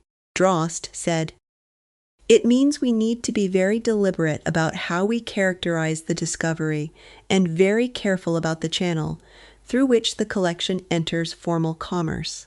Handled correctly, the tax and legal obligations are real but manageable. Handled incorrectly or disclosed before the framework is in place, the obligations become much larger and the claim exposure becomes much harder to defend." She said, "Then we handle it correctly." Dross looked at her over his reading glasses. He said, "How are you funding this legal work, if you don't mind my asking?" State and probate matters at this complexity require significant legal fees, she said. "I can pay a retainer out of what I have for the work that needs to happen before any proceeds are accessible. After that, we can discuss a fee structure tied to the outcome." He said, "That's a reasonable proposal. I want to be transparent with you, Miss Voss. The scope of what you're describing is beyond my practice in its full complexity. Patricia specializes in the estate side, but for the full engagement, we'd need a tax attorney, and likely someone with experience in significant numismatic estate settlements. I'd recommend bringing in a firm in Lexington with those capabilities while I maintain the local filing and county-level relationship." She said, "Will that cost more?" He said, "Yes. She thought about the floor number. $91 million was the floor, she said. Do it! She went back to the diner for her afternoon shift. She put on her apron and refilled water glasses and took orders for chicken fried steak and brought out dessert menus and rang up checks and said, "Have a good one" to people she'd been saying, "Have a good one too" for 2 years, and the ordinary rhythm of it felt at once completely familiar and quietly unreal, as though she were standing at a slight angle to the life she'd always occupied, close enough to touch it, but no longer quite inside it.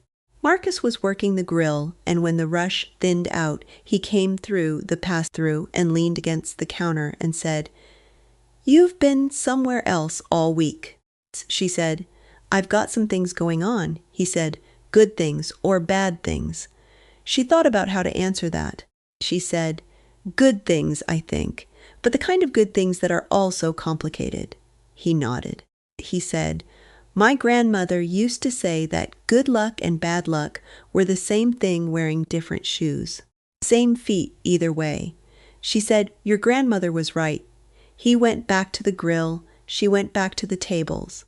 She carried plates and cleared them and moved through the familiar geography of the diner and thought about what needed to happen next.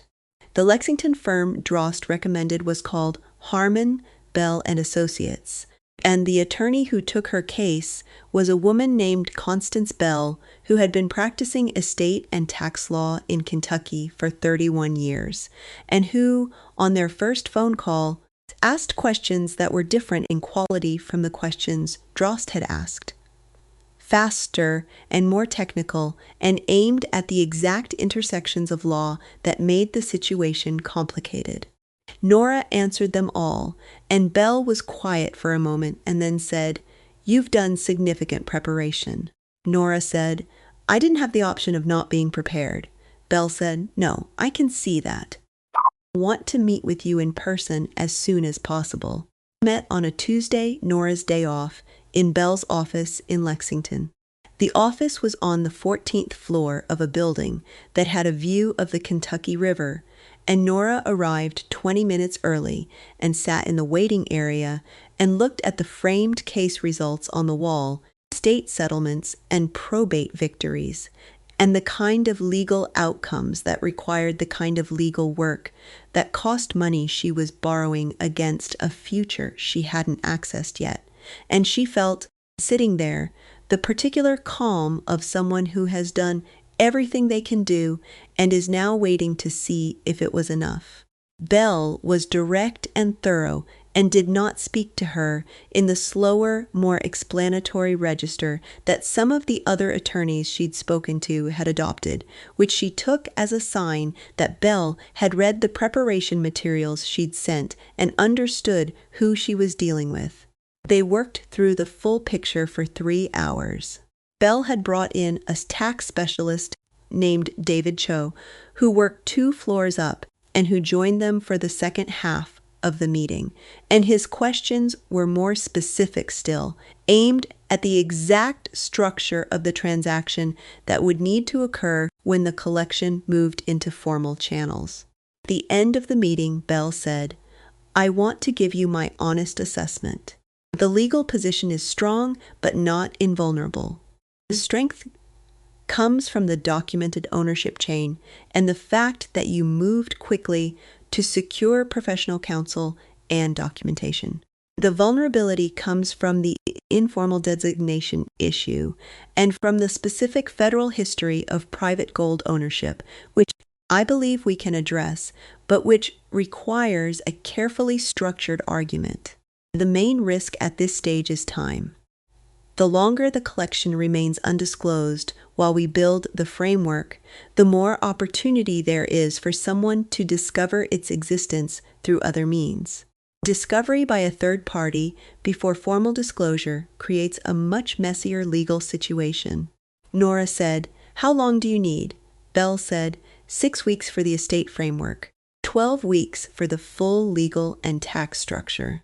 I'd recommend formal disclosure to the appropriate authorities at the 12-week point, at which point the ownership argument is fully prepared and the tax obligations are pre-negotiated, Nora said. 6 weeks for the basic framework. What does that allow me to do? Bell said. At 6 weeks, with the estate framework established, you can move the collection to secure storage and initiate the formal appraisal process. That's when Garrett Sotson's work becomes a formal document rather than a preliminary assessment, she said. All right, 6 weeks. She paid the retainer from the coffee can money, which left her with $140. She went back to Harlan County and worked her shifts at the diner and met with Drost twice a week as the lineage research progressed. And she drove up to the trailhead on her days off and hiked into the cabin and spent time there, not at the root cellar, which she'd relocked and would not open again until the legal framework was in place, but in the cabin itself. She was doing something with that time that she hadn't named to herself or to anyone else. She was learning the place. She moved through it with the same methodical attention she'd brought to the research, noting the structure and the materials and the construction decisions, reading the cabin the way Garrettson had read it on that first morning. For what it could tell her about the people who had built it and lived in it. She found things she'd missed on the first visits. Initials carved into the back of the ladder to the loft, EV, for Ernst, and a date she couldn't make out. A small shelf niche cut into the stone beside the fireplace, sized exactly for one book. A window in the east wall that had been positioned with evident care to catch the morning sun at the angle that would illuminate the table through the better part of the winter day. Clara had known what she was doing when she came back to this land. She'd understood the cabin not as a structure she'd inherited, but as a problem to solve, and then a solution she'd made her own. Every alteration showed the same economy of thought that showed in her letters, the firewood left for a stranger, the notes compiled against future need, the knowledge written down because knowledge left unshared was the same as burned. Nora sat at the table in the morning light and felt the company of a woman she'd never meet and thought about what it meant to carry someone's name without knowing it was the name of a person like this. She started bringing things up from town on her day-off hikes. Small tools, proper sleeping bag to replace the 2 blankets, a better lantern, a journal of her own, not the notebook with its inventory and legal notes, but a separate blank-paged book in which she began writing down what she found in the cabin, the details and dimensions, and the quality of the workmanship, the evidence of how the place had been used, and by whom, the things Clara had left and the things Clara had described in her papers. She was creating a record. Not because anyone had asked her to, but because it felt necessary, felt like a reciprocation of what Clara had done, like a continuation of the same impulse. The lineage research came back in the 5th week. Drost called her on a Friday morning and said, "We've completed the genealogical search. I want you to come in." She went in that afternoon.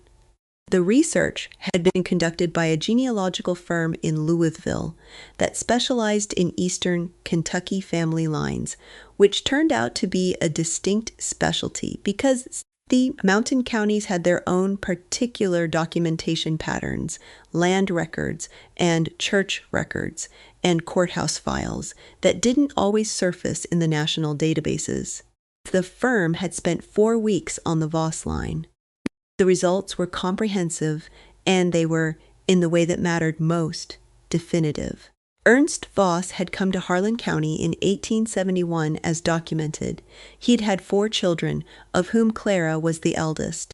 The other 3 had moved out of the state by 1920, and 2 of them had no documented living descendants.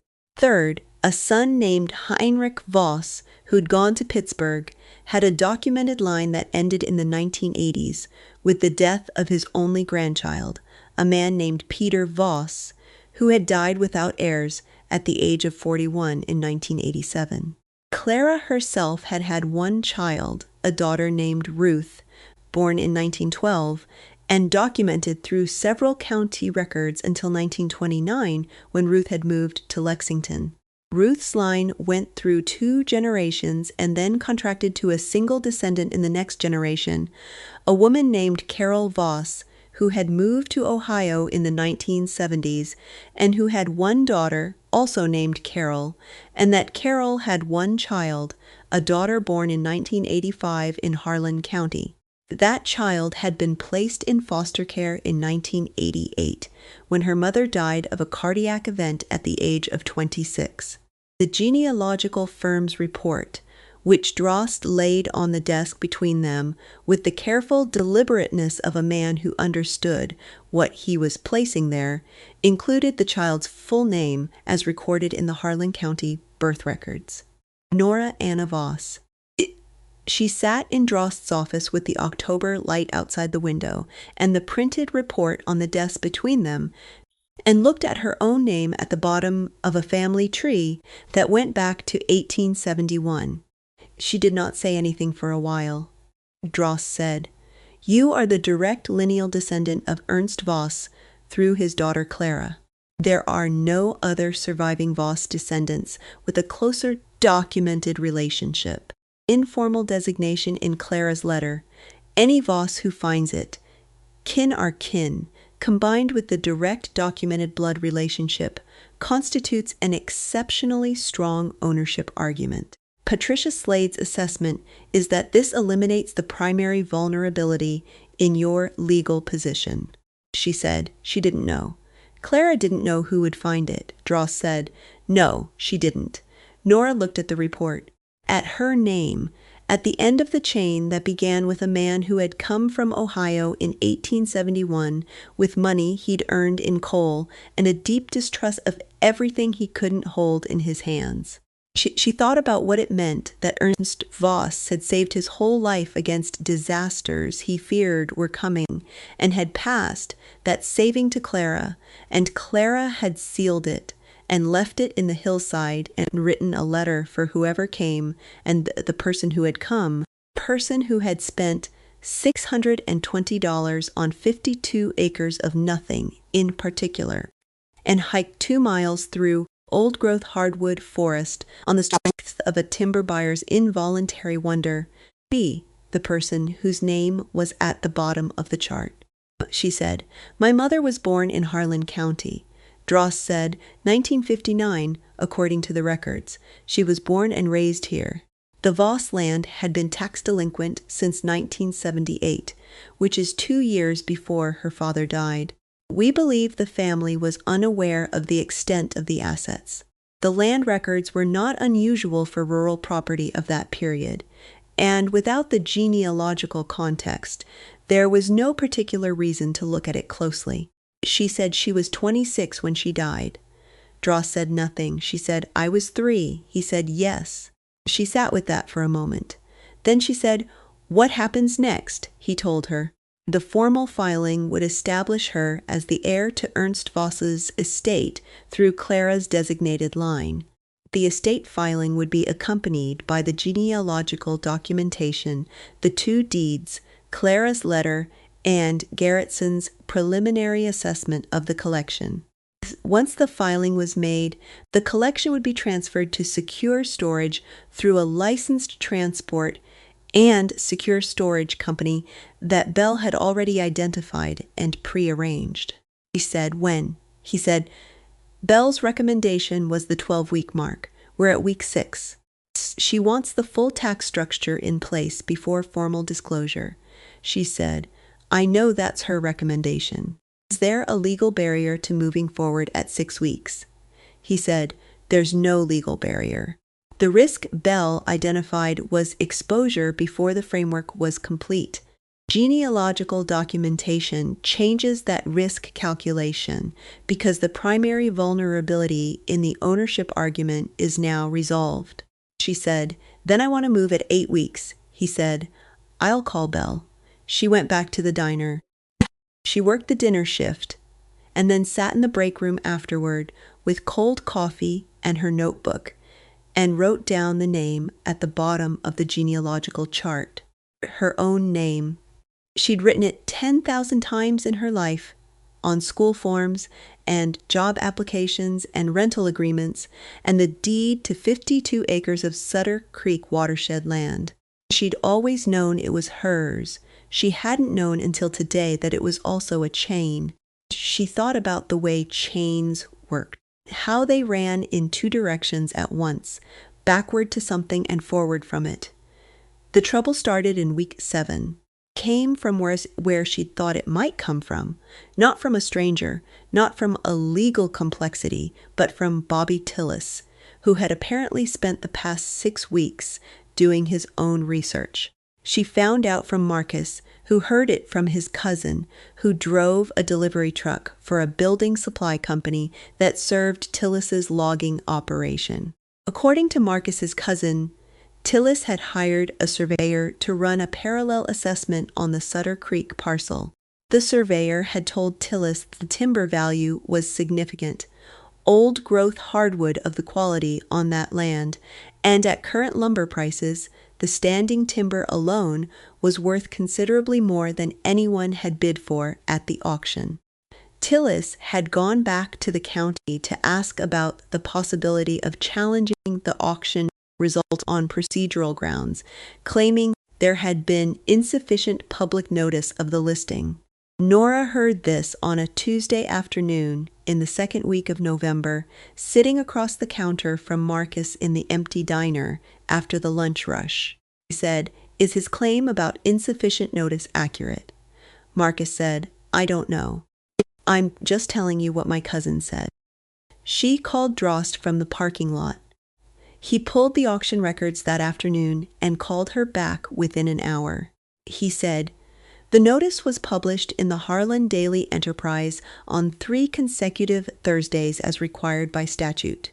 The notice was also posted at the courthouse for the required 30-day period. The procedure was followed correctly. Tillis has no procedural basis for a challenge." She said, "That's not the same as him not trying." He said, "No, it's not. But a challenge without procedural basis gets dismissed at filing. What concerns me more is why he's suddenly so interested in land he let go for $620, she said. Someone talked. She said it without accusation. Was a statement of probable cause. The most likely explanation for a sudden intensification of interest in a parcel that had been available for years, and that a timber buyer had assessed and declined at $400. Drost was quiet for a moment. Then he said, "If there's been any conversation about the collection outside the legal team and Garrettson, the circle needs to close immediately." She said, "I understand." She went to the cabin that evening, which required hiking the 2 miles in the dark with a headlamp, something she'd done twice before and didn't love but was willing to do when it was necessary.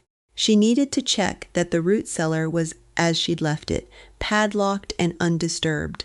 She needed to walk the perimeter and look for any sign of recent entry, any footprint or disturbed brush or broken branch that suggested someone else had been there.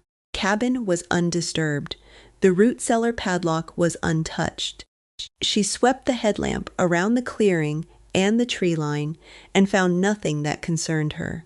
She sat inside for a while in the dark with the lamp off, listening to the forest.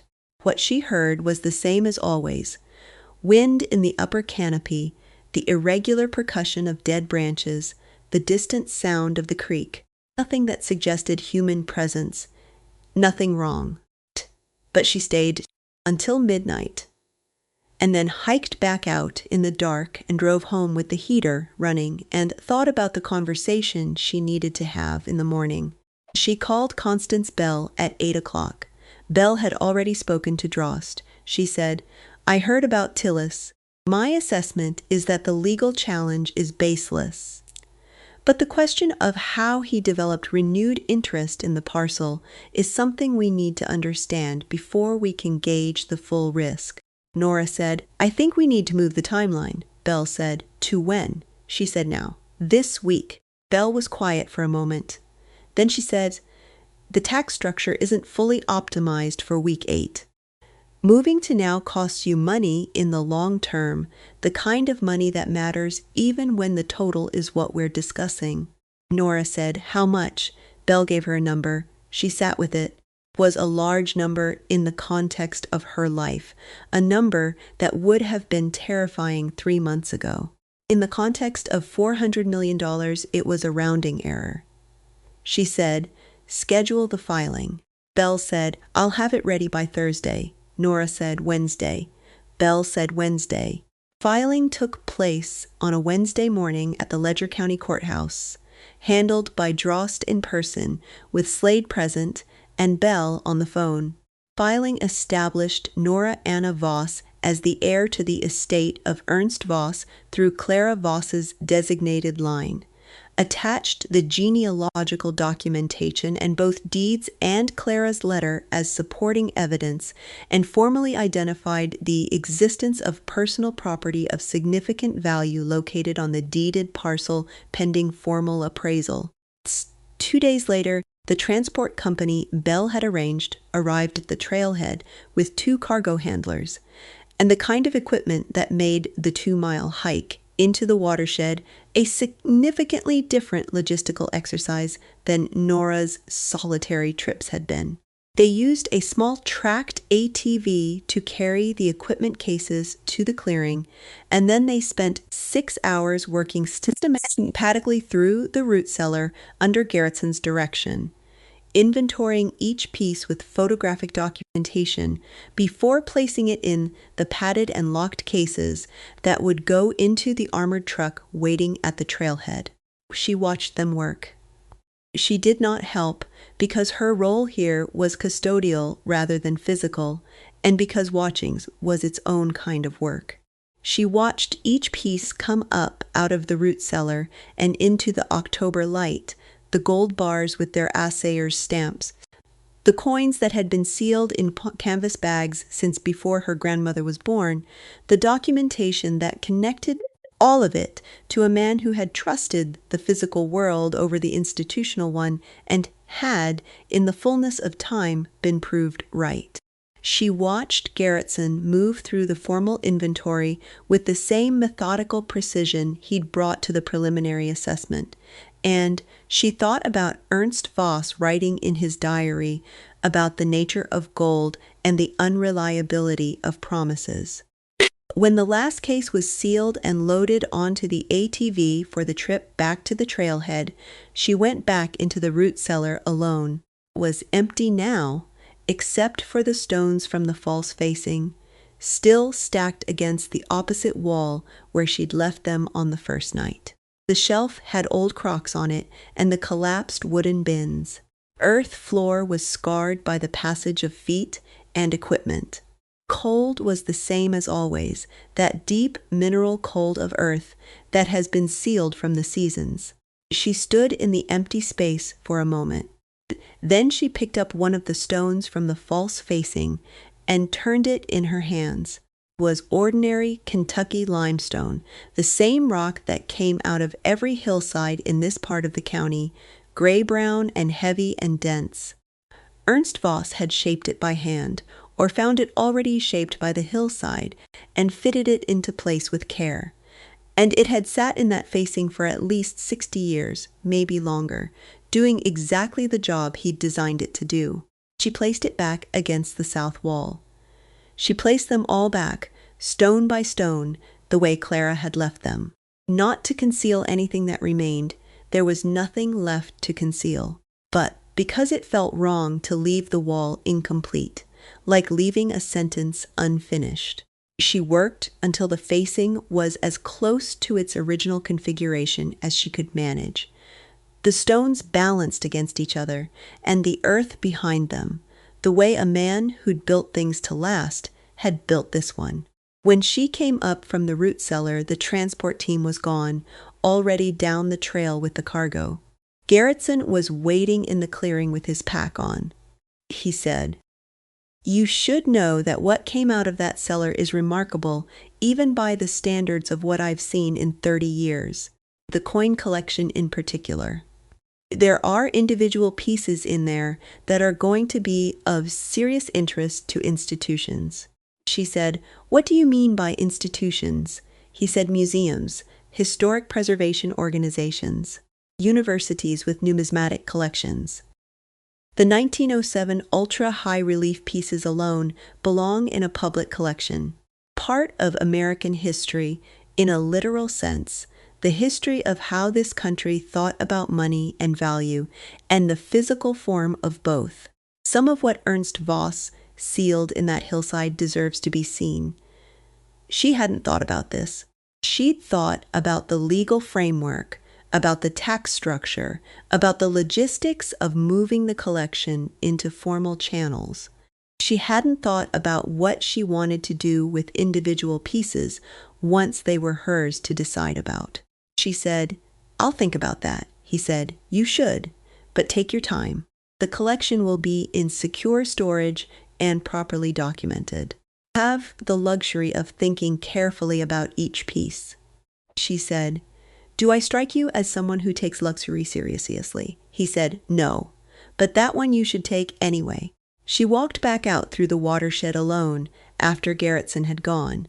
She walked slowly, not because she was tired, but because she wanted to stay in the forest a little longer, in the specific quality of November light that came through the bare upper branches now that the leaves were mostly down. Trees were enormous and indifferent, and had been there long before Ernst Voss arrived, and would be there long after everything she was doing now was a courthouse record in a building that hadn't been built yet. She thought about what he'd said about institutions and public collections, about history in a literal sense. She thought about a 19-year-old girl who had grown up in foster placements and rented rooms, and who had never had a family story to tell, only the absence of one, the negative space where an origin should have been. She had a family story now. The question was what to do with it. She came out at the trailhead in the late afternoon and sat on the tailgate of her truck and called Marcus, picked up on the second ring, and she said, "I need to tell you something." He said, "Okay," she said. "Some of it is going to sound like I've lost my mind." He said, "Nora, you are the least mind-losing person I know. Tell me," she told him. She told him the whole of it, starting with Dale Suggs at table 4 and ending with the transport team that had driven away from the trailhead an hour ago. She told it the way she told everything, in order and without embellishment. And Marcus was quiet through most of it, with the occasional sound that wasn't a word, but meant he was there and listening. When she finished, he said, "Clara Voss." She said, "Clara Voss." He said, "And you're her great-great-granddaughter." She said, "As far as the genealogy can establish," which is about as far as it needs to go legally. He was quiet for a moment. Then he said, "You've been carrying this by yourself for 7 weeks. She said, "I didn't have a choice." The fewer people who knew, the safer the legal position. He said, "I know. I'm not criticizing. I'm just sitting with the weight of that." She said, "The weight is the same whether you're sitting with it alone or with someone else." He said, "That's what you think. But you're wrong." She sat on the tailgate with the phone and looked at the road and the tree line and the sky going dark above the ridge, the first stars coming through in the east, and thought about whether he was right. She thought he probably was. She said, "I wanted to tell you first." He was quiet again, a different kind of quiet this time. Then he said, "Thank you." She said, "Don't thank me. I'll see you tomorrow morning." She drove back to Harlan County and parked behind Callaway's Hardware and sat in the truck for a while before going upstairs. She thought about what came next. Not the legal next steps. She knew those well enough by now, but the larger shape of it, the question of what a person did with the thing she'd found when the finding was done. She'd thought, in the early days, that the answer was simple. The money would make things possible that hadn't been possible before: education, security, the ability to stop calculating whether she could afford to eat the real thing or the discount version, the ability to stop running the mathematics of her life through the narrow aperture of what $400 a week would allow.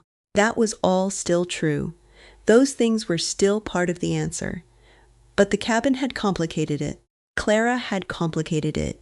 The diary of a cautious German-American man saving against disasters he'd been taught to expect had complicated it. Because the gold in the root cellar was not an accident, not treasure stumbled upon by luck, but the accumulated labor of a lifetime, the careful building of something meant to survive, meant to outlast the person who built it, meant to protect the people who came after. Ernst Voss had sealed that gold against loss. Clara had sealed the cabin against loss. Both of them had been trying to pass something forward to someone they couldn't name. And the person they'd passed it to was a 19-year-old who had grown up without a name that meant anything until she'd spent $620 in a courthouse on a Tuesday morning and hiked into a watershed that turned out to be waiting for her. She owed them something. She wasn't sure what it was yet, but she owed them the kind of careful consideration that a gift this size deserved. She went upstairs and made tea on the hot plate and sat at the table with her journal, not the legal notebook, but the blank one she'd been filling with the details of the cabin. She wrote for a long time. She wrote about the morning light through the east window, about the initials carved in the ladder, about the firewood left by a woman who'd understood that whoever came next would need warmth. She wrote about sitting in the empty root cellar after the transport team had gone, replacing the stones in the south wall because it felt wrong to leave the sentence unfinished. She wrote, "I think the question isn't what I do with what I found. I think the question is what I do with who I found out I am." She wrote that and then sat with it for a while. Then she closed the journal and went to bed, and for the second time since the auction, she slept without waking in the night. Outside, the first serious snow of the season was beginning to fall on Harlan County, covering the parking lot and the hardware store roof, and the road along Stringer Road in quiet and undifferentiated white, covering the ridge where the Sutter Creek watershed lay in the dark, covering the clearing in front of Clara Voss's cabin where the tracks of the transport team's ATV were still pressed into the last of the autumn mud.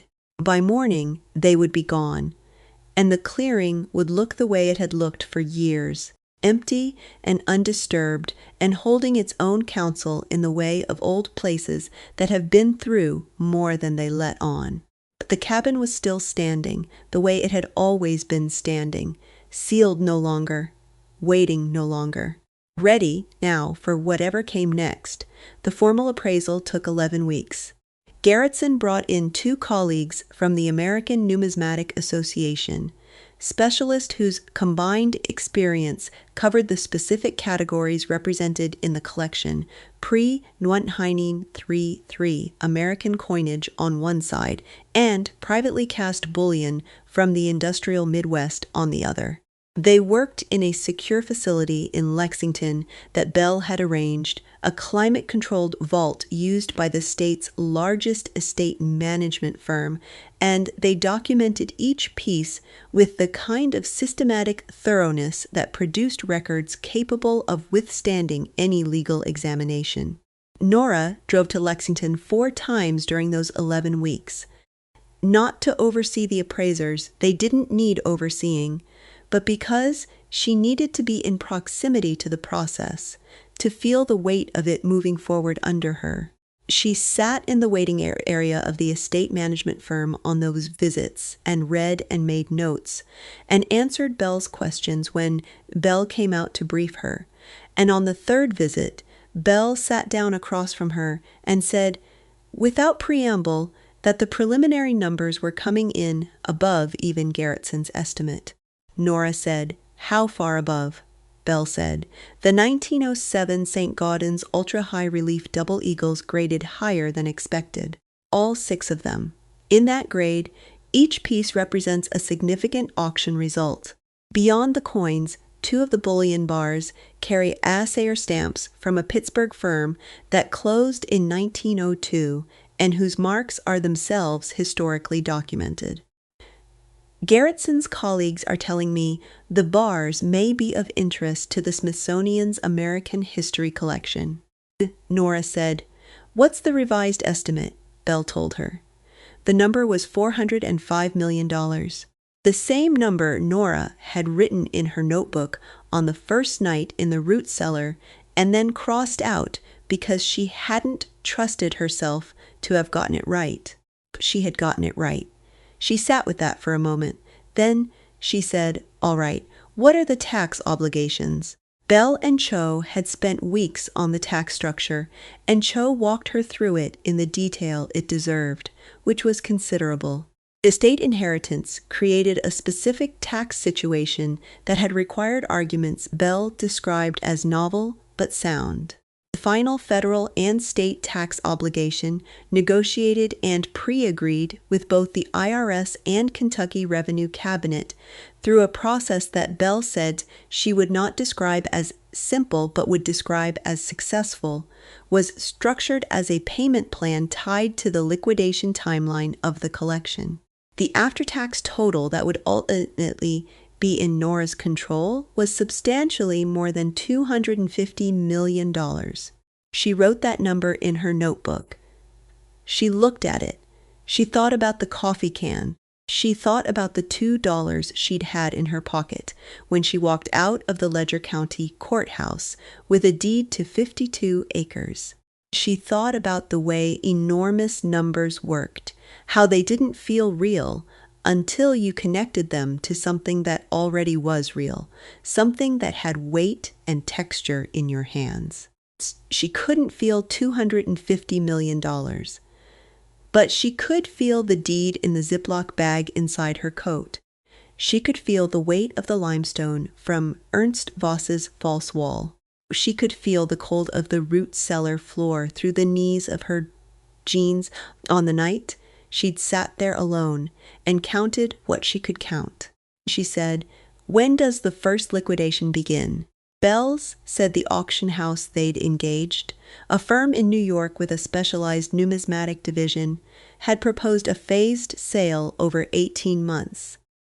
Not all at once, because flooding a specialized market with a collection this size would depress prices across the board, but in carefully sequenced lots that would allow the market to absorb each offering and bid competitively on the next. First auction was scheduled for February, she said, and the cabin. Bell said, "The cabin is yours, the land is yours. None of the estate settlement affects the real property." She said, "I know. I'm asking about the restoration." Bell looked at her with the expression of someone who had spent 11 weeks focused on one dimension of a situation and was now being shown another. She said, "That's outside my area." Nora said, "I know. I'm asking if there are implications I need to be aware of before I engage a preservation specialist." Bell said there were none she could identify. Nora said, "Then I'll handle that separately." She'd been researching historic preservation for 2 months by then with the same methodical attention she'd brought to gold appraisal law and estate tax structure. The Kentucky Heritage Councils as the primary state body for historic designation, and had made a preliminary inquiry in her own name, without disclosing the full context of the property, describing it as a late 19th century log structure of potential architectural significance on private land in Harlan County. The response had come from a woman named Dr. Alicia Marsh, the council's Eastern Kentucky regional specialist, who had asked a set of questions that told Nora she was dealing with someone who knew exactly what to look for. She called Dr. Marsh in December, 3 weeks before the appraisal completed. She told her more this time. Not the full picture, not the gold or the legal proceedings, but the structural history of the cabin and the documentation she had for its construction and occupation. She described Clara's papers and Ernst's diary and the genealogical record that established continuous family ownership from 1871. She described the architectural specifics, the log joinery, the chimney construction, the puncheon floor, the specific orientation of the windows. Dr. Marsh was quiet for a moment when she finished. Then she said, "I'd like to come and see it." Nora said, "I'd like that too." They went in January on a clear, cold day when the snow that had fallen in November was still on the ground in the shadowed places under the ridge, and the creek ran dark between ice-edged banks. Dr. Marsh was a compact woman in her late 40s who wore the kind of practical outdoor gear that suggested she spent real time in the field, and who moved through the 2-mile hike with a focus that reminded Nora of the way Garretson had moved on his first visit, reading the terrain for what it could tell her.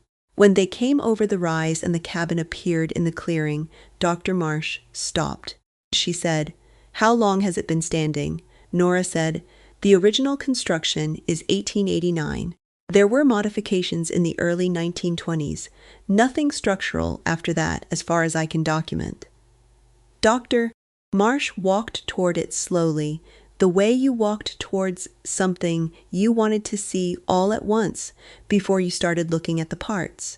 She walked the perimeter, and she examined the log joinery, and she pressed her hand against the chinking, and she looked at the roofline and the chimney and the window placement.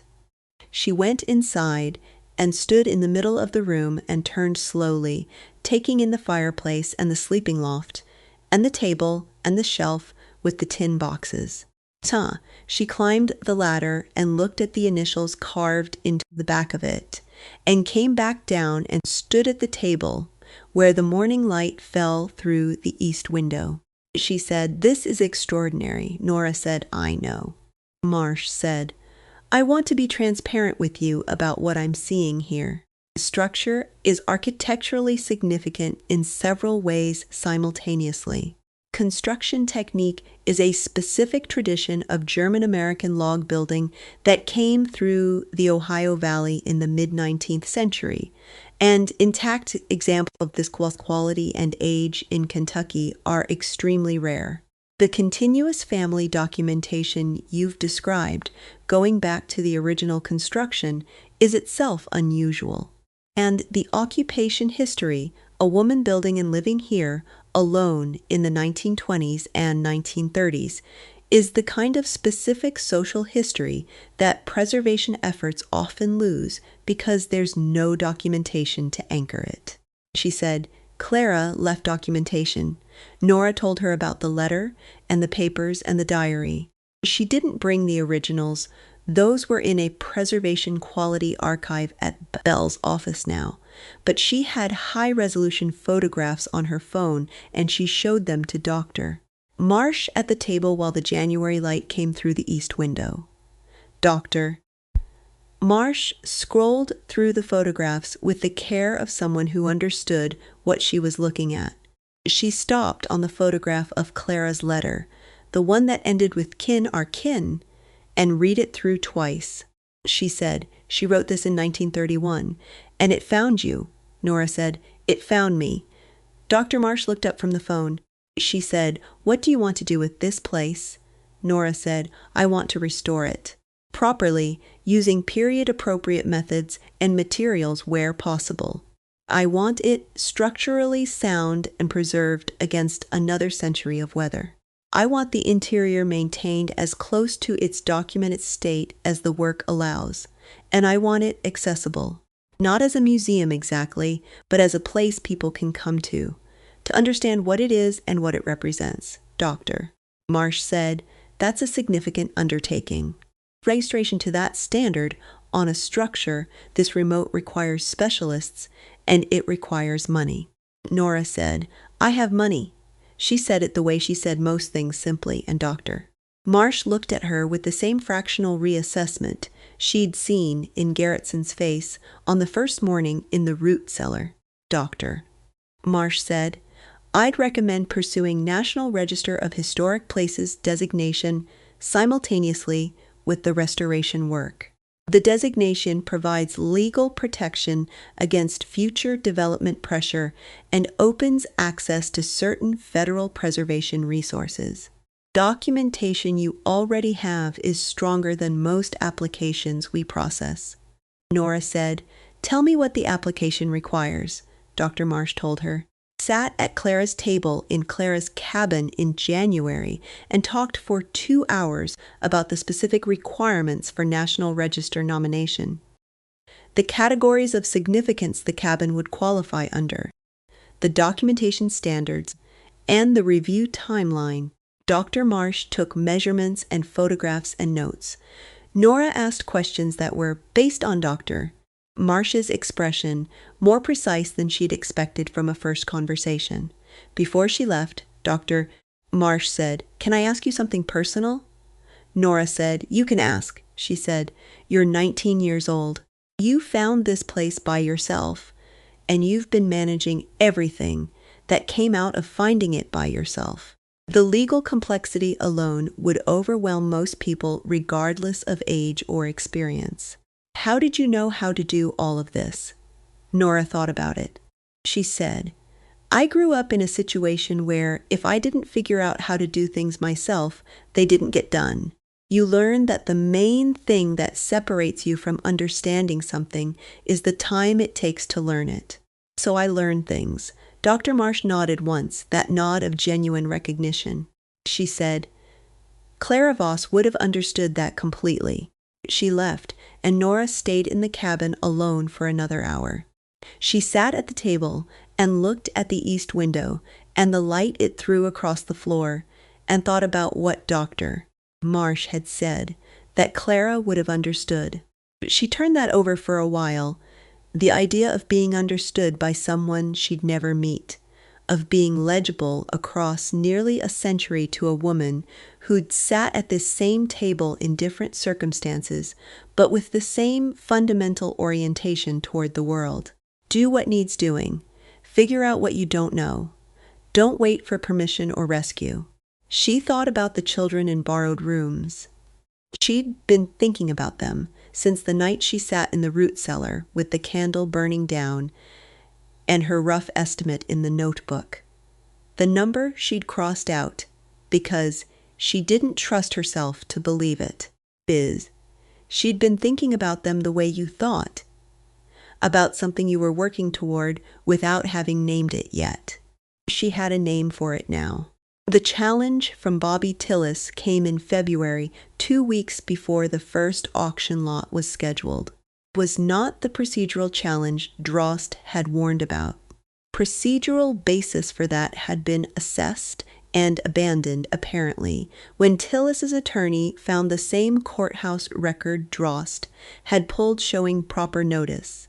The challenge that came instead was a civil action filed in Ledger County Circuit Court, claiming that the auction process had been conducted in a manner that disadvantaged legitimate commercial interests in the county, specifically by failing to provide adequate notice to timber industry stakeholders who would have bid more substantially on this parcel had they understood its commercial timber value.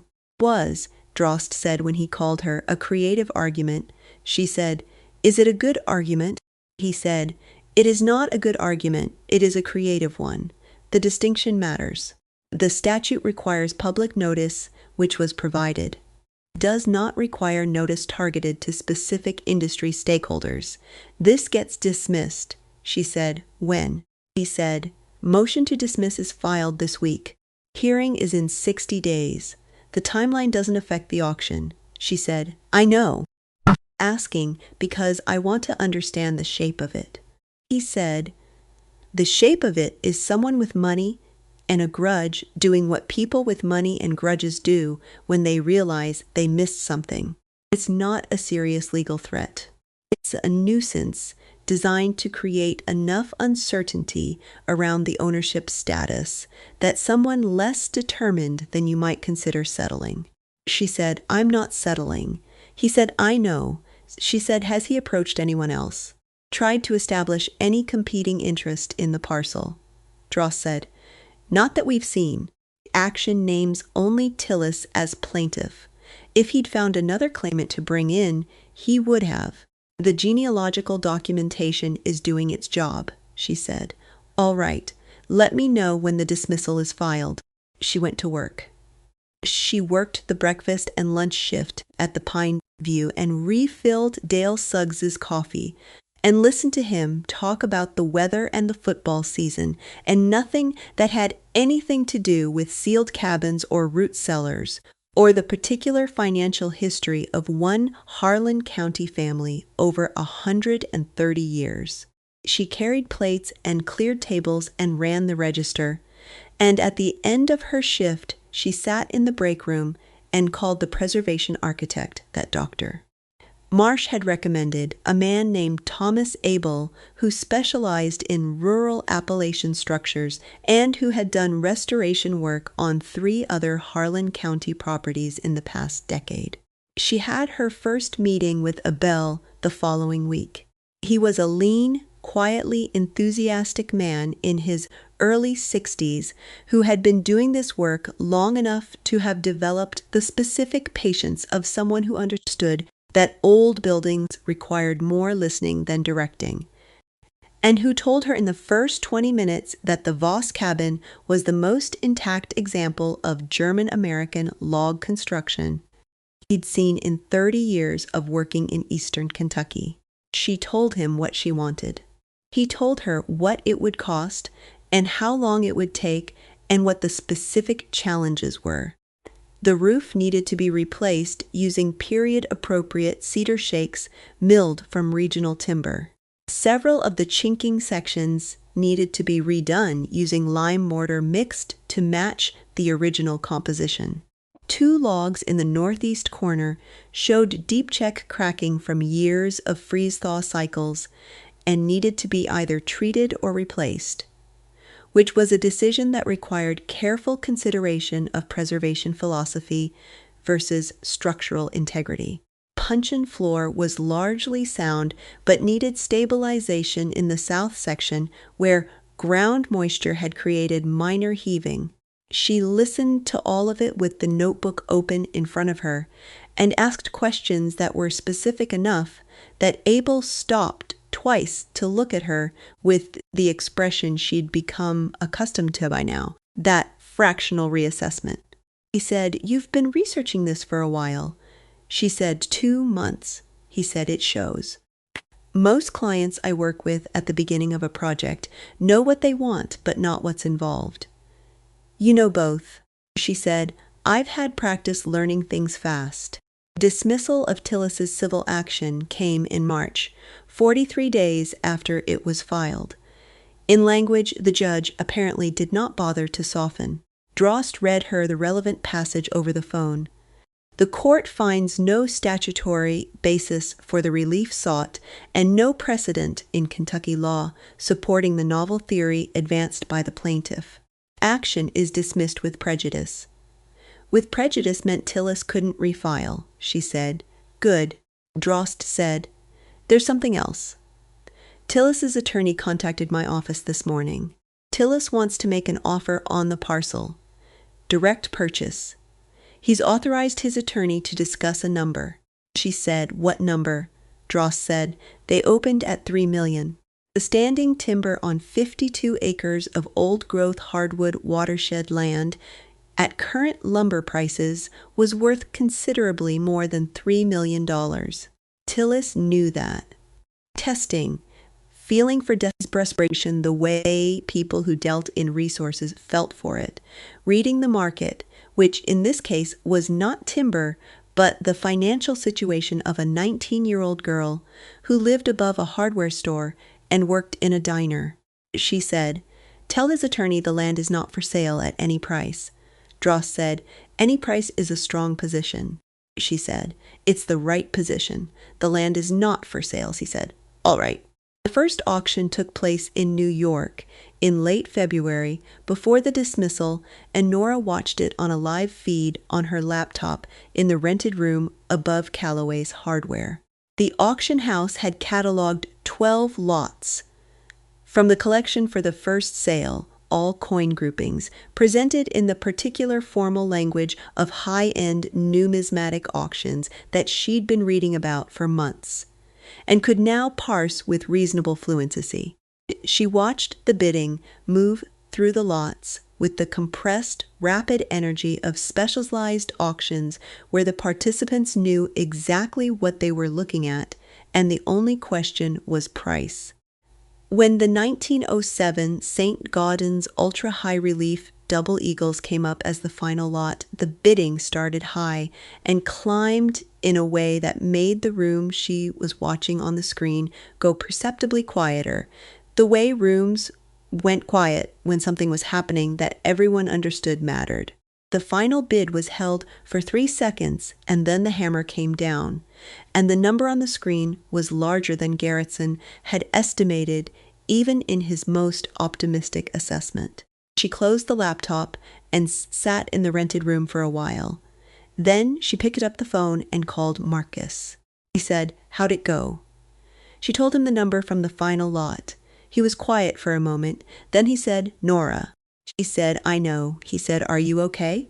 She said, "I think so. It doesn't feel real yet." He said, "When does it feel real?"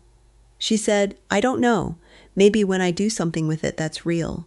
He said, "What does that mean?" She told him. She'd been working on it for weeks, since the night in January when she'd sat in the cabin after Doctor Marsh left and named the thing she'd been moving toward. She told him the full shape of it, not the legal or financial structure. Belle was handling that, but the essential idea, what it was for and who it was for and why. He was quiet through most of it. When she finished, he said, "You've been thinking about this since the root cellar," she said. "Since before the root cellar. I've been thinking about it my whole life. I just didn't have anything to think with." The announcement came in April. Belle handled the press components, which was something Nora had specifically asked her to do, because the financial details needed to be communicated accurately, and in a legal context that Belle understood better than she did, and because Nora had no interest in being a story about a girl who got lucky. She wanted communicated was not luck. What she wanted communicated was the foundation. The Voss Foundation for Youth in Care was established with an initial endowment of $40 million, structured as a permanent charitable trust under Kentucky law. Its mandate was specific: direct financial support for young people aging out of the foster care system in Kentucky, with particular focus on Harlan and the surrounding mountain counties, where the gap between what the state provided and what a person actually needed to build an independent life was widest and most consequential. The support was not a grant in the traditional nonprofit sense. It was not a scholarship that required a specific educational path or a stipend that came with a set of conditions about how you were supposed to use it. It was a guaranteed provision, enough to cover housing and food and transportation for 2 years after aging out, plus access to legal and financial counseling, plus a mentor network of people who had been where the recipients were and had figured out how to move forward from there. No application essay, no income verification beyond the foster care record itself, no requirement to be pursuing a particular kind of future. Just the provision, the 2 years of ground under your feet, the thing Nora had not had and had spent 19 years learning to build out of whatever was available. She'd talked to Belle about the structure for weeks. Belle had asked a question in one of those conversations that had made Nora stop and think for longer than she usually needed to think. Belle had said, "What's the theory of change here? What do you believe this does that current systems don't?" Nora had said, The current system gives you a garbage bag and $340 and a list of phone numbers that don't all work. Gives you the means to survive for about a week if you're careful. What it doesn't give you is time. Time to figure out what you want to do. Time to make a mistake and recover from it. Time to learn something without the consequence of the learning being that you can't pay rent. The foundation gives people time. That's all it is. Time and enough stability to use it. Bell had written that down. Ended up in a modified form in the foundation's public statement of purpose. Dr. Marsh submitted the National Register nomination for the Voss cabin in March, and the review process moved faster than either of them had expected, partly because the documentation was unusually strong, and partly because the nomination came at a moment when the National Park Service's Appalachian Initiative was actively looking for properties that represented the specific kind of social and architectural history the cabin embodied. The designation came through in May, National Register of Historic Places, making the cabin and the 52 surrounding acres permanently protected under federal law. Thomas Abel had started the restoration work in April. Once the snow was reliably off the ground, and the site was accessible for the material deliveries they'd rigged through a combination of ATV and manual carry. Spent her days off on the site, not directing. Abel and his crew didn't need directing, but present in the same way she'd been present through every stage of this, because presence was how she understood things, and understanding was how she made decisions she could stand behind. She worked alongside the crew when Abel let her, which was more often as the weeks went on, and he saw that she was useful with her hands and careful with the materials and asking the right questions. She learned to split cedar shakes to the right thickness for the roof. She learned the consistency that lime mortar needed to match the original chinking without shrinking away from the logs as it cured. She helped carry the replacement logs for the northeast corner, massive sections of white oak milled from a salvage operation in Bell County up the 2-mile trail in sections. The work was harder than anything she'd done at the diner, and she was better at it than she'd expected to be. She came home in the evenings with her hands aching and her clothes carrying the smell of sawdust and lime and the particular smell of very old wood being handled carefully. And she sat at the table in the rented room and wrote in her journal about what they'd done that day and what it looked like and what it felt like to watch a structure that had been waiting for attention receive it at last. She gave her notice at the Pineview Diner in May. Cheryl took it the way Cheryl took everything, with the practical warmth of someone who'd been managing situations for a long time.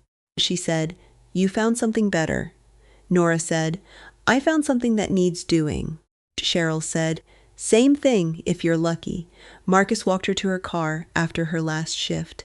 It was a warm evening in May, the first genuinely warm evening of the year, the kind that arrived in eastern Kentucky with the specific intensity of a season that had been held back and was now released all at once.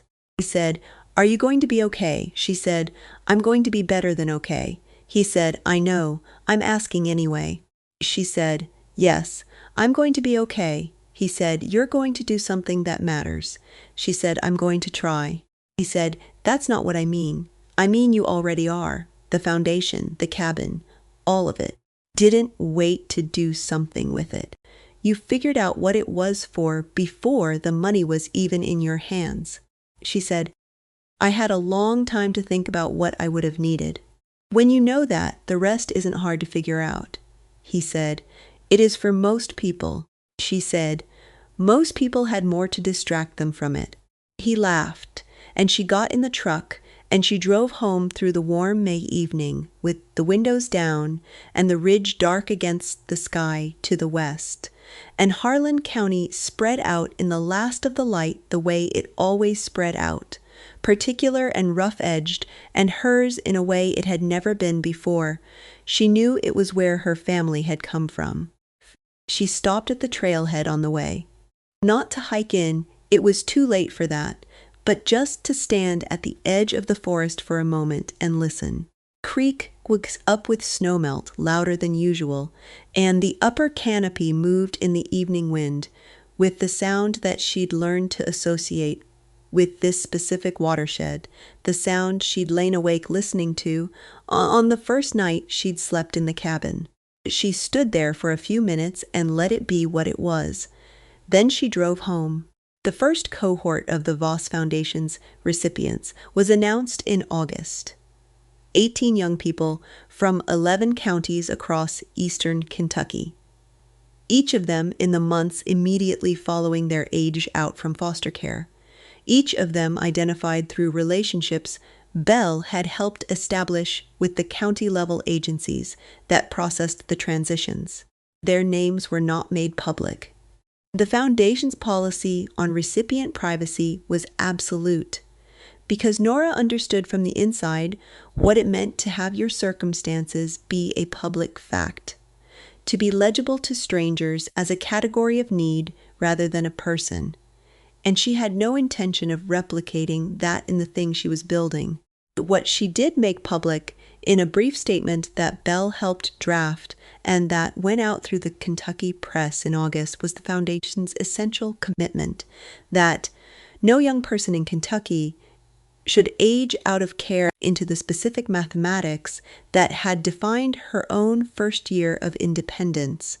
The rent minus wages minus food minus everything else calculation that left nothing for error and nothing for hope. She didn't describe her own experience in the statement except in the most structural terms. She didn't need to. The numbers she cited were the state's own numbers, the average assets of a Kentucky youth aging out of care, set beside the average monthly cost of basic independent living in the mountain counties. Gap between those two numbers was the argument. The restoration completed in September, a week before the first anniversary of the auction at the Ledger County Courthouse. Belle walked her through the finished cabin on a clear September morning when the light was almost exactly what it had been on her first visit, low and golden through the now bare early turning hardwoods, the ridge in shadow to the west, and the clearing in front of the cabin damp with morning. The structure was the same and not the same. Cedar shake roof was new, but matched the pitch and shadow line of the original exactly. The chinking was fresh, but matched the original color and texture as closely as a Belle's long experience could manage. The northeast corner logs had been replaced with matching white oak that would weather in time toward the same dark gray as the rest. Inside, the puncheon floor was stable, the fireplace repointed, the sleeping loft reinforced with new joinery that mimicked the original technique precisely enough that Abel was proud of it. The things that were original remained original. Clara's shelf with its tin boxes, table that had been in this room for more than 100 years, the ladder with Ernst's initials carved into the back of it, the window that threw morning light across the floor in the same long angle it had thrown for a century. She stood at the table in that light and felt the quality of the place settle around her, the way it had settled on that first morning when she'd taken the boards off the windows and let the October light in. The cabin had been waiting a long time, and it had been patient about it, and now it was done waiting, and so was she. She brought June Holder up to see it in October. June was 79 years old and had bad knees, and the 2-mile hike required 3 rest stops and a pace that made the journey take twice as long as it took Nora alone. But June made it without complaint and without drama, moving with the steady determination of someone who had decided this was worth doing and was therefore doing it. When they came over the rise and the cabin appeared, June stopped and put both hands on her walking stick and looked at it for a long moment. She said, "Lord, Nora said, yes. June said, your grandmother built this. Nora said, my great-grandmother. Yes. June walked the clearing slowly, the same perimeter walk Nora had taken on the first morning, and then she went inside and stood at the table and looked at the shelf with the tin boxes and the ladder and the fireplace and the morning light. She said, she was alone out here, Nora said. For most of the time she lived here, yes, June said, and she wasn't afraid. Nora said, the way she wrote, she wasn't, or she was, and it didn't stop her. June said, same thing. Sat at the table and ate sandwiches. Nora had packed and drank coffee from the thermos, and June talked, the way June always talked, in the discursive, associative way of someone who had been accumulating a life long enough that the connections between things were not always immediately visible, but were always real. She talked about her own grandmother who had come to Harlan County from Virginia in the 1890s and who had been, by June's account, a woman of the same essential disposition as Clara Voss, doing what needed doing without making a performance of it. She talked about what it meant to come from a place and to know it, to have the shape of a landscape inside you as a kind of orientation. She talked about being 19 and not knowing what you were yet, and about being 79 and knowing it too well, and about the distance between those 2 points being the whole of a life. Nora listened. She was good at listening. She'd learned it early, in the way you learn things when you were the new person in too many rooms, the skill of reading a place and the people in it before you committed to anything. June said, near the end, you did something right with this, the foundation and the cabin and all of it. I did something right, Nora said. I'm trying to, June said. No, I mean you've already done it. Trying is the doing. People mix those up. She said it the same way she said most things, as if it were obvious, and Nora sat with it for a moment and thought that June was right in the way that people who had been around long enough to know the difference between true things and the things that only sounded true were right. Trying was the doing. You didn't arrive at having done something right. You did it while you were trying to. On the walk back out, June said, are you going to live out here? Nora said, not full time. The foundation's office is in Harlan. I need to be close to that work. June said, but you'll come back. Nora said, often.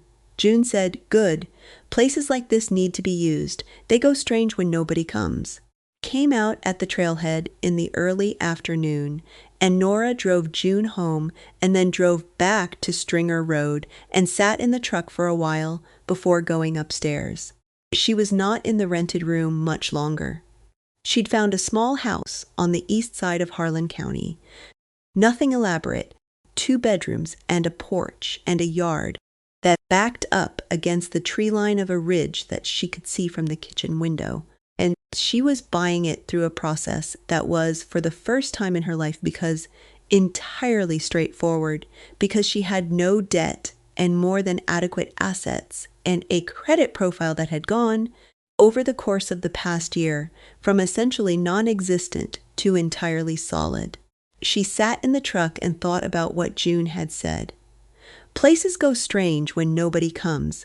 She thought about the cabin sealed for years, holding its own counsel in the watershed, maintaining itself through nothing but the quality of its original construction, and the blind patience of a structure with no reason to collapse.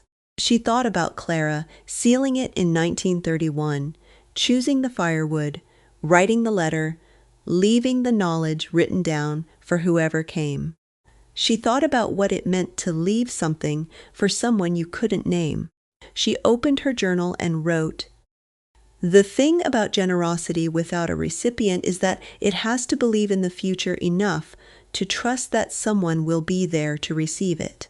Clara sealed the cabin for a Voss she'd never meet. Ernst saved the gold for a disaster he hoped wouldn't come in his lifetime. Both of them were making a bet on continuity, on the idea that the future would contain people worth preparing for. bet paid off in me. The question I'm sitting with is what I'm sealing into the hillside for the person I'll never meet who comes after. She wrote that and then sat with it, watching the light change on the brick wall across from the parking lot, the late afternoon shadow moving across it the way it always moved, the same it had moved every day she'd been in this room above Callaway's Hardware. She knew the answer. She'd known it since April when she and Belle had finished the foundation documents, and she'd read them through one final time and felt, reading them, the same quality of rightness she'd felt when she'd replaced the stones in the false wall of the root cellar. Not dramatic rightness, not the kind that announced itself. The quiet rightness of something fitting the space it was made for. She was sealing $40 million into the hillside, not into limestone and earth, but into a legal structure designed to outlast her, designed to go on providing what she'd identified as the essential thing, the time, the 2 years of ground under your feet, for as long as there were young people in eastern Kentucky who needed it, and as long as the foundation's management, which she'd structured with a board of people who had each in their own way done the work of understanding what those young people actually needed, maintained the integrity of the original mandate. She was sealing it the way Ernst had sealed it, not to be remembered, not to be thanked, to provide.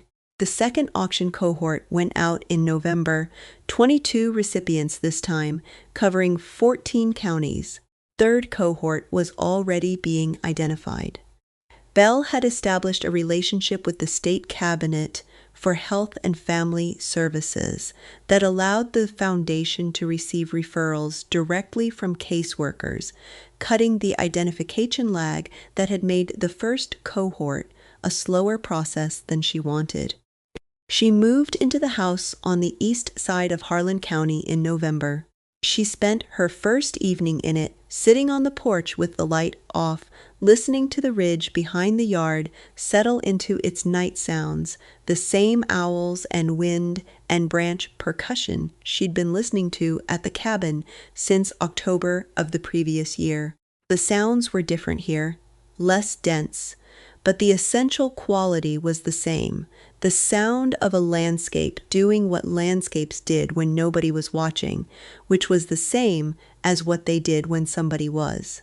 She went inside and made tea on a proper stove in a kitchen with real counters, and sat at a table that she'd bought at an estate sale in Middlesboro, solid oak and scarred with use, the kind of table that had been through enough to know what it was. She opened her journal to a clean page. She wrote, 1 year since the auction. Here is what is true.